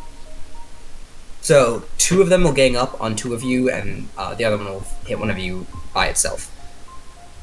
So 2 are gonna go after Jenny. So Jenny, I need you to roll a brawl check. You might not have it in there. I will add it to your sheet. Skills. No, that seems bad. Brawl. So basically, they're gonna roll brawl and you're gonna roll brawl. Whoever gets a higher success wins. If you guys tie, it wins because it's initiating the attack. Attacker wins. Okay. It has a 65% to its brawl. So it needs to roll below that. And he gets 2 rolls. Okay, so that's a 14. Jenny, you rolled a 69. So you guys see, as you guys are running away, one of them grabs Jenny's hair and pulls her back and stuffs Jenny into a sack and then sinks into the shadows and disappears. No. What about Ruthie? Ruthie is left outside the sack. No. Alright, next one is on Kenny. 2 of them. Let's see, I rolled a 74 and a 51, so I just have a regular success. And we have to go after her. Kenny, you could succeed, and you're able to avoid getting yanked into the sack. And then I need one from Aiden as well. Hold on. Kenny, we have to let them take us. Yeah, we have to let them take us. Can I instead grab Ruti and just jump into the fucking sack or something? Yeah, absolutely. I'll say your brawl check lets you grab onto Ruthie and bear hug them as you willingly get stuffed into the sack, and that Krampus disappears. And then Aiden, I rolled a 41 on you, or are you going willingly? I'm going. Okay, you get stuffed into the sack, and everything is dark. This is awful. As you guys are in the sack, you don't feel anyone else. It's very cold. The only things that's keeping you warm in here are the knitted items you're wearing that you got from Gretchen. And you guys are just stuck in here for a bit. Eventually, after maybe 5 or 10 minutes, you suddenly feel yourselves tumble out of these sacks onto the cold stone. You look around, and you guys are in a jail cell. You see Kenny and Ruthie are in one cell, and Aiden and Jenny are in another. You see there's a barred slit looking outside, and you can see you're in this frigid rocky land, very different from the place you were in. The cell itself is completely stone. You see the inside, there's they've got thick stone walls, strong iron bars. You see there's a very sturdy lock. Inside, there's a pile of hay and a bucket. You guys are in 2 of the cells, furthest away from the door, from the stairs leading out of this dungeon. Further down, you guys can see there are the other children who were taken. But you have been stripped of your weapons. And you see guarding this dungeon is two Krampuses. And one of them looks at you and says, "You're not the kids we want. Okay, just wait here, and soon we'll bring you upstairs for judgment by the master, okay?" Oh, Who are you looking for? I don't really know. We followed the scent, and it led us to you, but you're not the great betrayer. Great. wait, are we all in the same room right now? Am I there too? Yeah, you're there too. You're just in a different cell, but like it's connected to the same hallway, so you guys can hear each other, but you can't like interact. Okay. If we're not the ones we're looking for, then let us go.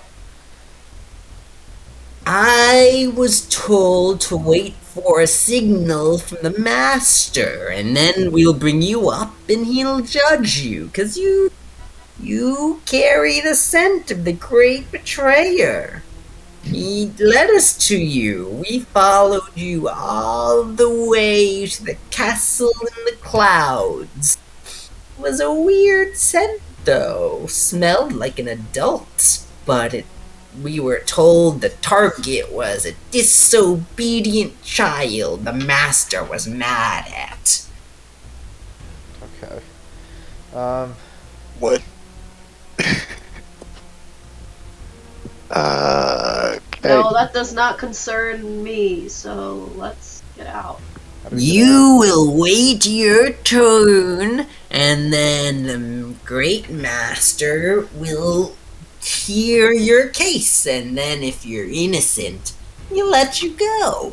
But if you know who betrayed him, he's going to be very mad. I'm about to be very mad. out? Okay. Let him go. Why don't you go Yes? talk to the great master and tell him to speed up our hearing, okay? Cause we got places to be, you know. Where do you have to be? I have a meeting Here. at 6. About what? Steam. Steve, yes. You want steam? Here's some steam! And then he puts a kettle on, like, you see on the side, there's like a little kitchen. He puts a kettle on the stove. Give it a few minutes, and then you'll see some steam. Thanks. Would you like some tea while I'm at it? Sure. Okay. They, give me, Sorry, go ahead. give me a,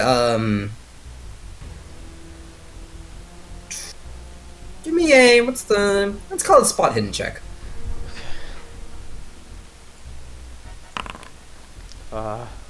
Yike. Jesus, Kenny.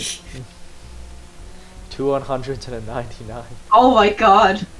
Nice, though. Yeah, you guys are just kind of talking to this Krampus. But Aiden, you're like looking around the jail cell, like looking for a way out, and you see there are like some like inscriptions in here. They're in a different language though. And you don't speak it. It looks vaguely familiar. Probably like a language from Earth, but you're not sure which. If you have proficiency with any language skill, even if it's your own, I'd let you use that, or anything you think might be helpful here. Well, I was hoping that I'd see a key and then I could create a copy of the key. You don't see a key, no. There are no keys, so Hey, languages. what if we can, since you know cats are very malleable, do you think Ruthie can fit through the bars? You could try, but the Krampuses are watching you, so if they do, they'll get immediately stopped. Oh, okay. But if you want to try and like overpower the Krampuses, you could try. I don't want to. But if you want to try and read the writing as well, you can do that. How sneakily can I use the dreaming ability? it shouldn't be too difficult. Okay. Also, we'll say around this time, the Krampus brings over a tea, a bowl of like porridge, brings you some like wooden spoons, a wooden mug of water. Yeah, Okay. Thank you. you're welcome.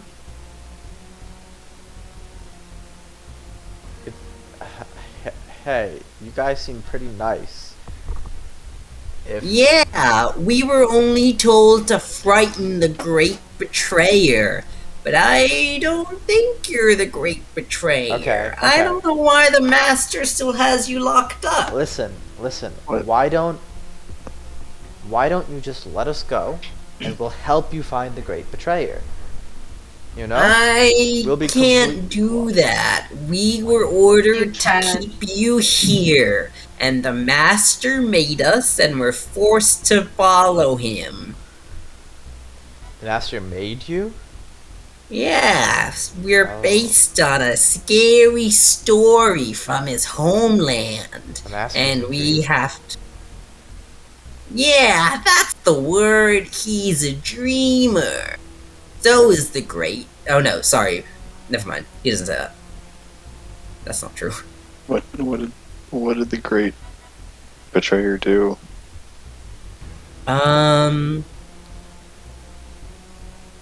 Aside from betray, obviously. Greatly. She left the master and went to some far off land. Oh, it's her. It's her. It's the cousin's wife. Oh, you think so? Oh shit. Yeah. So you think the master's like her dad or something? Yeah. Who's your cousin's wife? Is that the great betrayer? Her name's Why Her do you name's smell Gretchen. like Why would you her? Wait, name's why are you Gretchen. telling him? Don't tell him. Her name's Gretchen. Why do you smell like Gretchen? Wait, Now they're is the gonna great go- betrayer's name Gretchen? Why would I you? don't know. Don't tell him. Don't.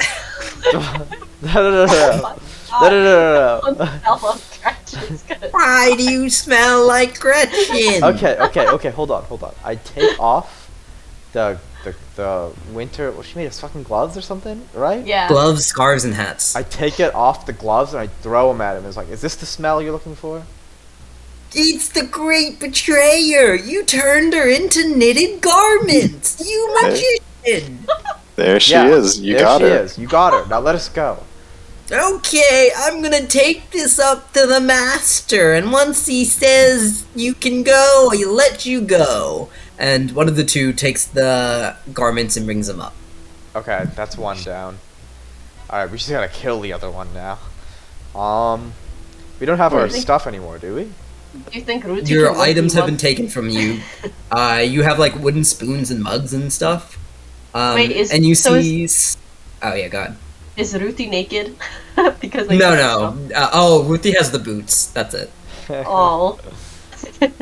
Alright, let's...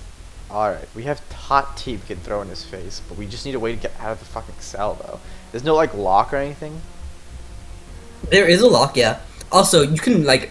It is possible to like change existing structures with your dreaming thing. So if you want to like transmute the yeah, we can turn bars. into, like, sand. How much mana would that cost? For a big enough space to get you guys out, I'd say probably 3. That's good enough for me. Alright, you guys wanna... Alright, actually, I'm just gonna do that. I'm hoping they'll pick up on the same idea once I do it. I'm gonna attempt that. So right now. you, yeah. So Ruthie and Kenny are in the same cell. Yeah, I know. And Aiden and Jenny are in So they'd a have to do it separate cell separately. together. Yep. Alright, I'm gonna try and turn like a section into sand so it just falls apart. I'm also gonna hold the cup of hot tea in my hand. Mhm. Get ready to splash in his face. Okay. Yeah. Go ahead. Fuck. Yeah, you try and do it, and you see a bunch of sand just pours out of your hand, and kind of like lines the route. And the other Krampus comes up and says, "Hey, what are you doing? You cut that out!" Wait, just the one that's here says that? Yeah, What if you Okay. can swipe? Is he carrying the key? What I'm if a- he can I'm- like take the key give me a off spot of hidden it? check. Oh. No. You don't see. If you want to spend luck there, Jenny, you could get it down to. You don't have to spend like 2 or 3, and you'd be able to get that to a success. Okay, I'm gonna do that. I can spend Okay. 2, you said? You could spend 2 and bring it down to 25, which is a success. And you do so? Okay, yeah. Yeah, you see there is a key. They've got like a little like necklace, and there's a key around their neck, tucked into the like fur. Oh, how much would it cost to make a copy of that key? You'd have to have it on your hand, on your person. Alright, in that case, I'm reattempting the sand trick. Okay. Alright, He's try like this. right in front of your cell right now. Yep. Okay. That's a success. You transmute the bars into sand. Alright, as soon as that opening is made and the sand falls away, I toss the hot tea at his face. Okay. Give me a brawl check. And I also yell at the others, do the same thing I just did. Oh yeah, good idea. Okay. You toss the water in his face. He clutches his like, oh no, my eyes! This is gonna permanently disfigure me. Alright, I look around for something to hit him with. You have that like teapot. It's made of wood. Oh yeah, Ruthie fine. at his face. I bash him in the head. And Ruthie give me another jumps. brawl check. Yeah, Ruthie, jump Um, him. Yeah, Rudy goes to town. Roll with a bonus die because he's blinded. Oh, okay, how do I... Oh, Ruthie fucking like decks him with her little cat paws, and the Krampus is out for the count. Nice, okay, good job. Okay, I grab the key. No, don't. Too late. Okay. Too late. The bars turn to sand, and the other two are Okay, free. I'm not wasting mine. I'm waiting. No, you're good. You're in the same cell as him, so if he's out, you're out. Yep. Oh, okay. I didn't even Alright. know we were in the same cell. What the heck? Well, let me grab the key around this Krampus's neck. Yeah, you got the key. Alright, let's go. Wait, the Oh, other wait, children. is our stuff... Wait, what? The other kids. There's other kids here? The other Yeah, three. Yeah, let him out. kids. They're in the other cells. Oh, our cousins are in the cells? Yeah. Oh, yeah, we let them out. We tell them to Yep. follow what we did. Follow what we said. Hey, this is why you're the leader. No, not me. Him. I point. 13, 11. That's how it works. But you got out first. Shut up. I don't make the rules. I just follow them. You see, he starts crying. Oh my god. Okay, listen. Hey, look at me. Stop crying. You want to fight? You want to see your... What do you call them? Mom? Yes, I'm scared. Okay. All you gotta do is stop crying and follow us, and you'll be fine. Okay. Alright. I am a big boy. Yes, you are. Where are all of our Alright, is our stuff? stuff... Is it the stuff we confiscated here? Nope. Shit. Alright, well we have some There is a points. staircase leading up though. Alright. You guys, if you want to try and make stuff, you can. Nah, we'll worry about that when we need it. Okay. Let's go. Right. You guys go up. We are being sneaky. Yeah, so you see there's a spiral staircase past the doorway. You guys go up it. Yeah. Is that the only way out? It's the only way out you see. Alright, yeah. Okay. You go up, and as you start, like, you're like partway up, and you see the stairs like change as you're walking on them to make like a smooth slide instead.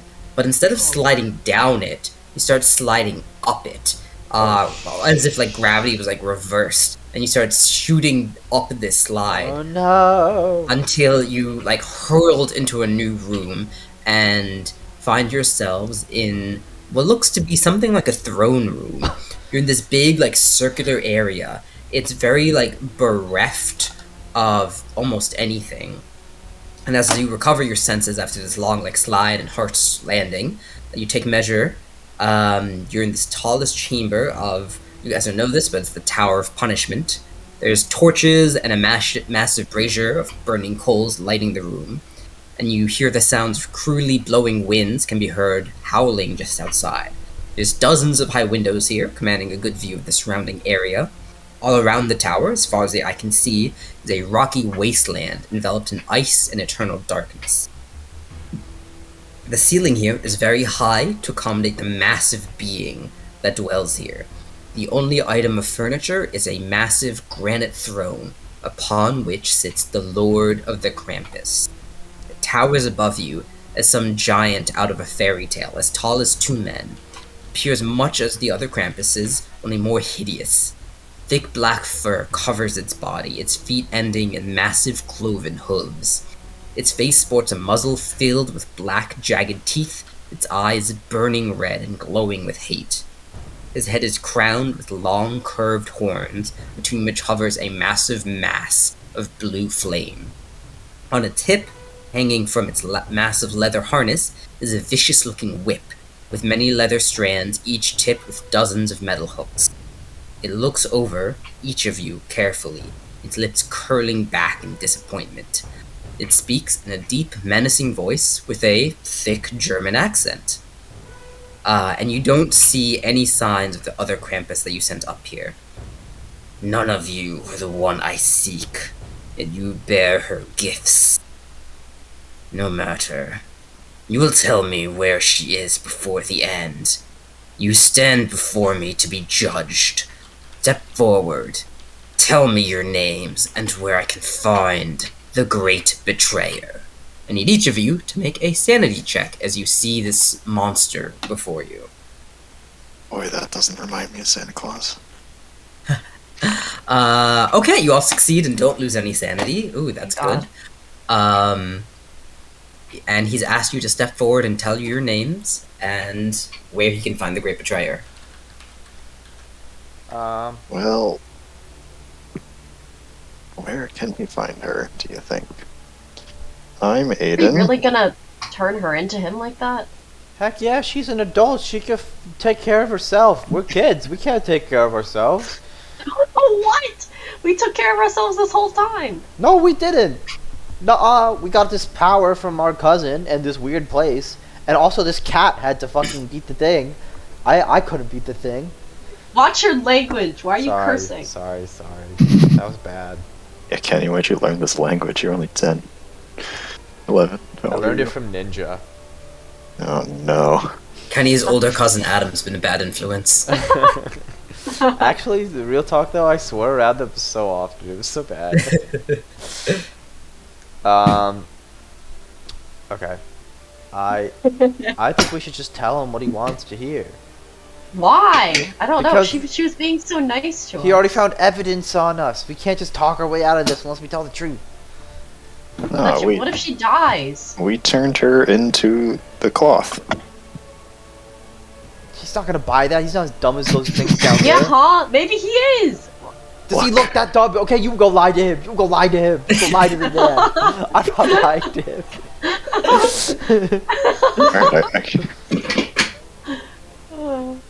Alright. So, This isn't gonna who steps go. up? I guess I'm I do. not- I'm the not good leader. I'm not good at lying. Oh, worth mentioning, the lie skill in this is fast talk. I have a chance. I don't. Okay. Go for it then. Keep in mind, you guys have a boatload of luck points to spend. Never. I need it for when we're dying. Mm-hmm. What's up? I'm Aiden. Hello, Aiden. Tell me, do you know where the great betrayer is? Why do you bear her vestments? It's not her vestments, it's her. We defeated her and turned her into that cloth. Give me a fast talk with a penalty roll. There's a great chance. Yeah. Okay, you succeed. He doesn't believe your lie because he's not that dumb, but he doesn't, get outrightly hostile. She's not a dreamer. I know she's not here. Where is she? She must be here. Wait. And you see, you see he contradicts himself. And give me a psychology roll, any of you. I can go to psychology. Between psychoanalysts. Oh, psychoanalysis or psychology would work here. I have neither of these. Oh What? my god! Okay, Doesn't matter. Jenny. Wow, I'm an empath. you're an empath. You With see this monster. him, and you see this monster and you start to see like this outline in him of not just the monster, but the man he was and the man he is in like the waking world. You can see he's so like blinded by this. You feel this like torrent of emotion. It's almost. Give me a sanity roll. Oh, You have to make a sanity roll because you crit on your psychoanalysis. getting punished for being that good. Yep. You feel this like torrent of emotion as you like connect with him empathically, and you feel this like grief that he's drowning in. He feels so horrible that he lost his daughter, and any rage he had is almost like a coping mechanism at this point, because to feel this sorrow he has would be too much for him. And he's just been blinded by this rage that he's holding on to. But beneath that, there's this big torrent of sorrow and just missing his daughter. See, don't you feel bad now? Well, yeah, but now we understand him. Okay, then let's He's tell him just the upset. truth. And then let the adults work it out in the real world. This it's almost like Persona, where this is like the manifestation of his heart rather than his true consciousness. Yeah. This isn't necessarily her father, but it's his like aspect in the dream world.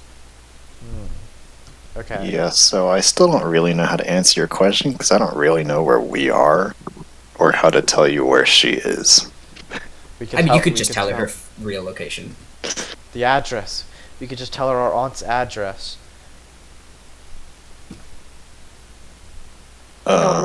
Aunt's address. Yeah, I don't Keep know in where mind, I don't know where He's she's staying. still holding on to all this rage and pain. Like, just because you detected the sorrow underneath doesn't mean Yeah. not. We should. Alright. Like he could still go there and kill her. Like He's not gonna kill her. It's in real life. He's not a weird monster thing. yeah, but he could still kill her as a person. He could stab her. Okay. All right. Listen. We tell him that.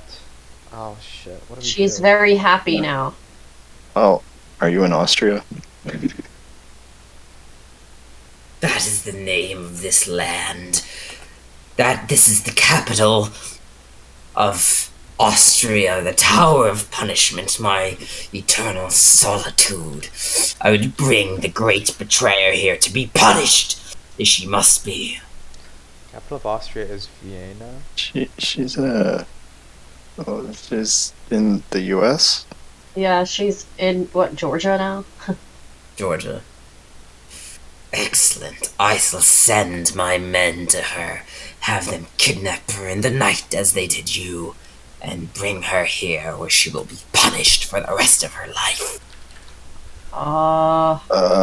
Okay. That's a little extreme, Dad. Do not use that word with me. She tossed aside those connections when she left with that Oh god, foreigner. boss fight music. Oh, sorry. That was more intense than I thought it would be. Yeah, I don't know. I think you guys should talk this out because she seemed very happy here. So I'm 11. give me a persuade roll. I'll give you a bit bonus roll just because I think it's funny that you said you're 11. Wait, you want me to give you a persuade roll? Jenny. No, Jenny. Or honestly, whoever. okay, well I'm gonna lose. Yeah. Someone else roll. Oh my god. You can roll twice. I'm I giving you a bonus persuade roll her. because Aiden's helping you. My persuade's very low. Oh, Okay. Do you want to spend luck on this? No. Suck at persuading. 10%? I'm better at persuading than you are. Exactly, that's what I'm 60. saying. Okay. You're the one can that roll said I'm Yeah, 11, yeah. why did you roll? Alright. Let me step up and say, listen, I'm 11. we're just kids. So harassing us isn't gonna get your daughter back. In fact, she gave us these gifts because she likes us. So if she finds out what you did, she'll be really upset. And then she'll really never come back. And you'll really never be able to be friends with her again.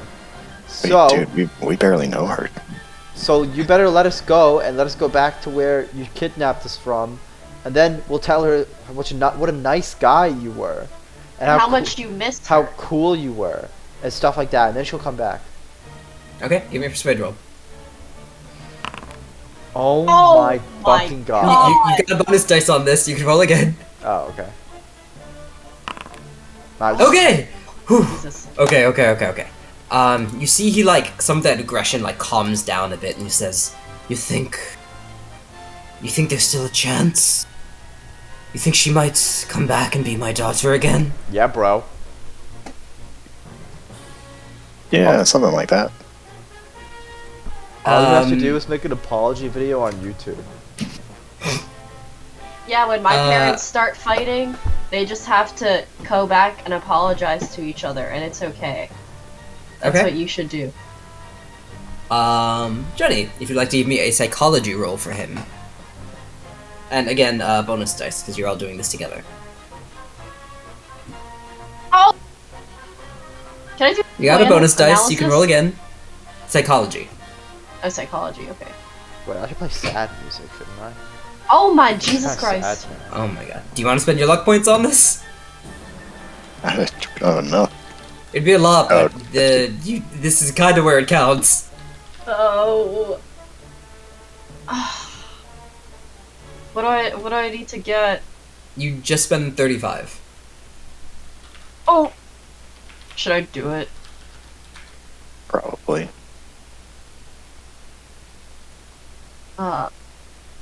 Okay, so if I need luck in the future, I'm probably not going to have a good time. Alright, you Alright. spend your 35 and Yeah. it calms down a little bit more. You say this is okay. I can go back. I can apologize. But what if she still doesn't take me back? What do I do? Ever since she left, I've just been sulking in the house, sullen, alone. She was my only family after my wife died. I don't know what I'd do without her, and yet she's so far.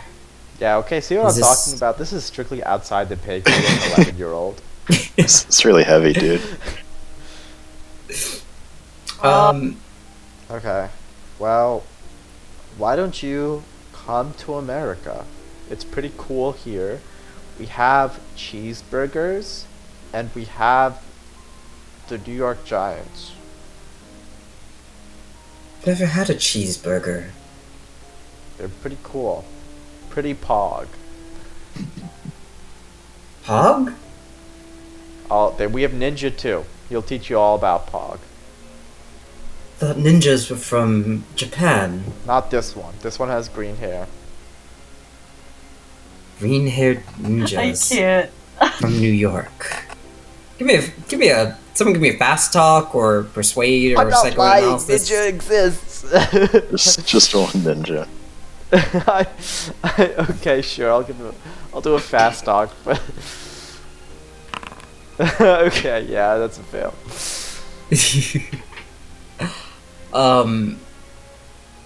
Anyone else want to chime in for one last thing? Someone say something more convincing than me. I don't know what I'm saying. No, either. Even if Well, you I don't don't know. want, Yeah, no. If you go and visit her, she will see that you are committed to your apology. So maybe she'll give you another chance. Okay. Do you want to give me psychology or psychoanalysis? Okay. Oh my God. Yeah, We don't and- understand this. and- We're too young to understand. You got a bonus dice on this. All these persuade checks you got bonus dice on. Okay. Do you want to spend more luck? No, I never had a boyfriend. I'm only 12. I don't know how to do this. Oh wait, no. I don't have a daughter. I don't have a son. look, dude. I don't know what it's like to have kids. Aiden, do you want to try and help out? Have you tried games? Games? Yeah, dude, you can meet all kinds of people online. You know, Oh my god. You guys are so bad. Oh my What? God. At least give him real I'm a advice. child. Jesus Christ. I don't know what to tell him. If he's gonna say I Uh, have nothing to do, get a hobby. Do you have a persuade or any of the social skills, Ian? Oh, He's thank fast talk. At I'll let you roll 60. fast talk. I'll say you can roll My fast talk, but psychoanalysis only is at at regular. 62. Oh, 23, okay. Yeah, you see, he says, okay, I can come to America and talk to my daughter and maybe meet strangers online? You see his form becomes like that burning flame goes out. You see he begins to like cry, and as you say like you should come back to America, you see this like hideous giant form begins to melt away until you see the very human dreamer, Gunther von Kohl, your cousin's wife's father. It's a man, looks to be maybe about like 53. He's got tall white hair and a wrinkled face. He's dressed in this like nice cape and a walking hat. And he looks at you all and says, I've done terrible things, I'm so sorry. Krampus! He raises his hand, you see like a legion of them around him, suddenly appear and says, return all the remaining prisoners and transport everyone to Castle Midzivador. And you see suddenly the surroundings change, and you find yourselves back at the White Maiden's castle. You see Melba's there looking distraught, the great halls and like chaos, and you see he goes over and like prostrates himself and says, oh, White Maiden, I've erred upon you and your subjects greatly. I can only seek your forgiveness and hope your mercy might allow this old man to, live with us. Yeah, he came with you. I pipe up. I'm like, guess what? This is Gretchen's dad. This is Gretchen's dad, the one who disowned her? Yeah. He wants to get back together with her. He wants to. That doesn't sound right. He wants. I know. I know what you mean. I keep thinking that it's like her husband, but it's her dad. I don't know why I keep thinking. Her dad, yeah. He wants to make up with her. Are you all okay? Are my children okay? And she sees Mateo and like the others, and they like rush over and like give her a hug. Are you all okay? No one was hurt? We're fine. Yep. Diego cried. He does that. It's okay, Diego. It's fine. You're back now. Diego's like hugging her leg. I know, right? There's a little cute. I'm just acting like my cousin would. You see Diego gives you a stink eye. This is literally what he would do. It'd be like, he'd just like tell the adults like, yeah, this kid he fucking cried. Like he just.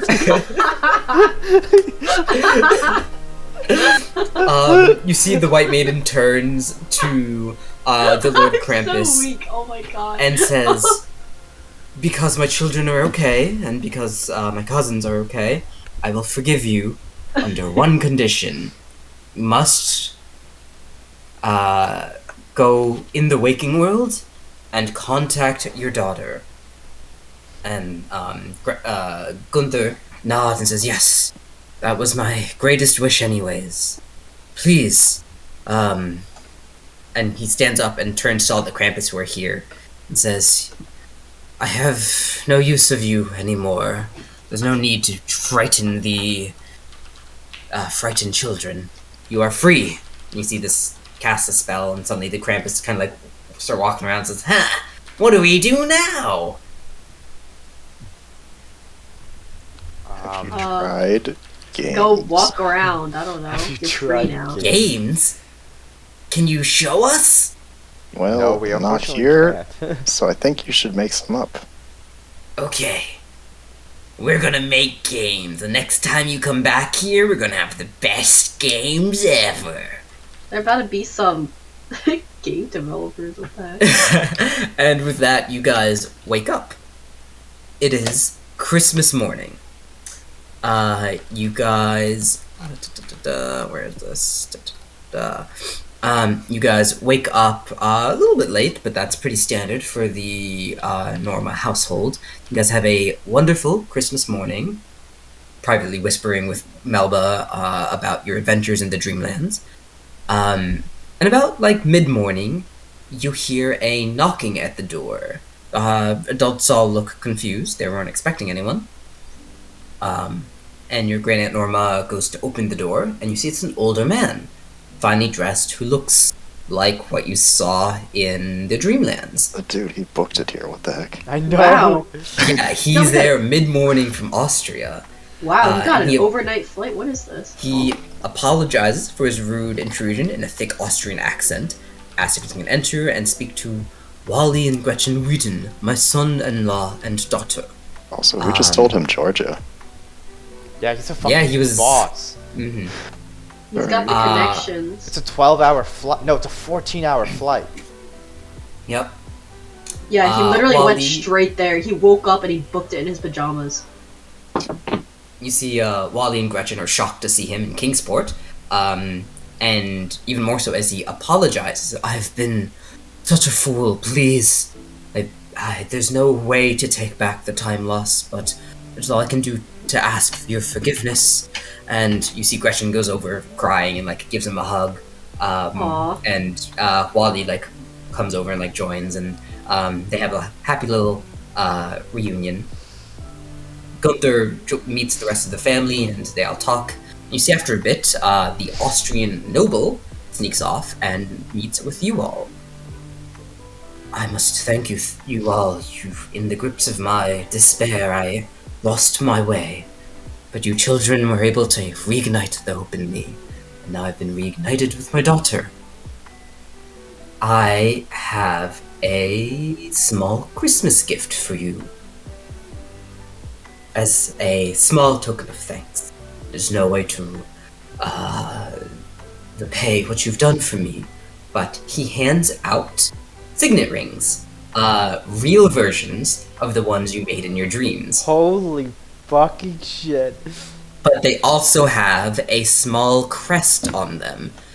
And he says, this is the Von Kohl crest. I'm sure you are surprised I made it here so quickly. I made a gate between Vienna and Kingsport. It was the fastest way to travel between the two cities. If you should ever wish to attend Vienna, you are more than welcome, and this crest signifies you as guests of nobility, and you will be given very safe accommodations. Holy shit. This is way too much response. This is like way too nice for a kid. Okay, thank you. Yeah, you can see he's definitely like, he's treating you like adults. It's very clear he doesn't really know how to act around kids. I'm about it. He knows how to act around kids. He's good. Yeah, I could just sell this and not have to go to school anymore. Absolutely, you could totally sell it. He like goes over and like awkwardly like pats your heads and says, I believe that it is the custom to say, Happy Christmas.